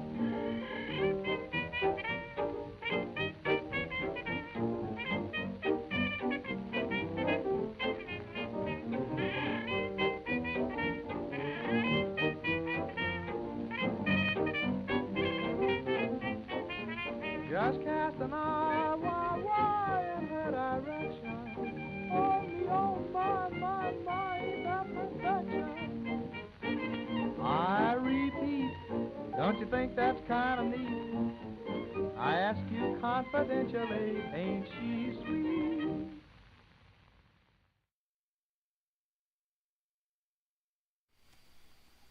And that concludes regularly scheduled broadcasting for this morning. Please tune in this evening for nighttime nonsense and nostalgia.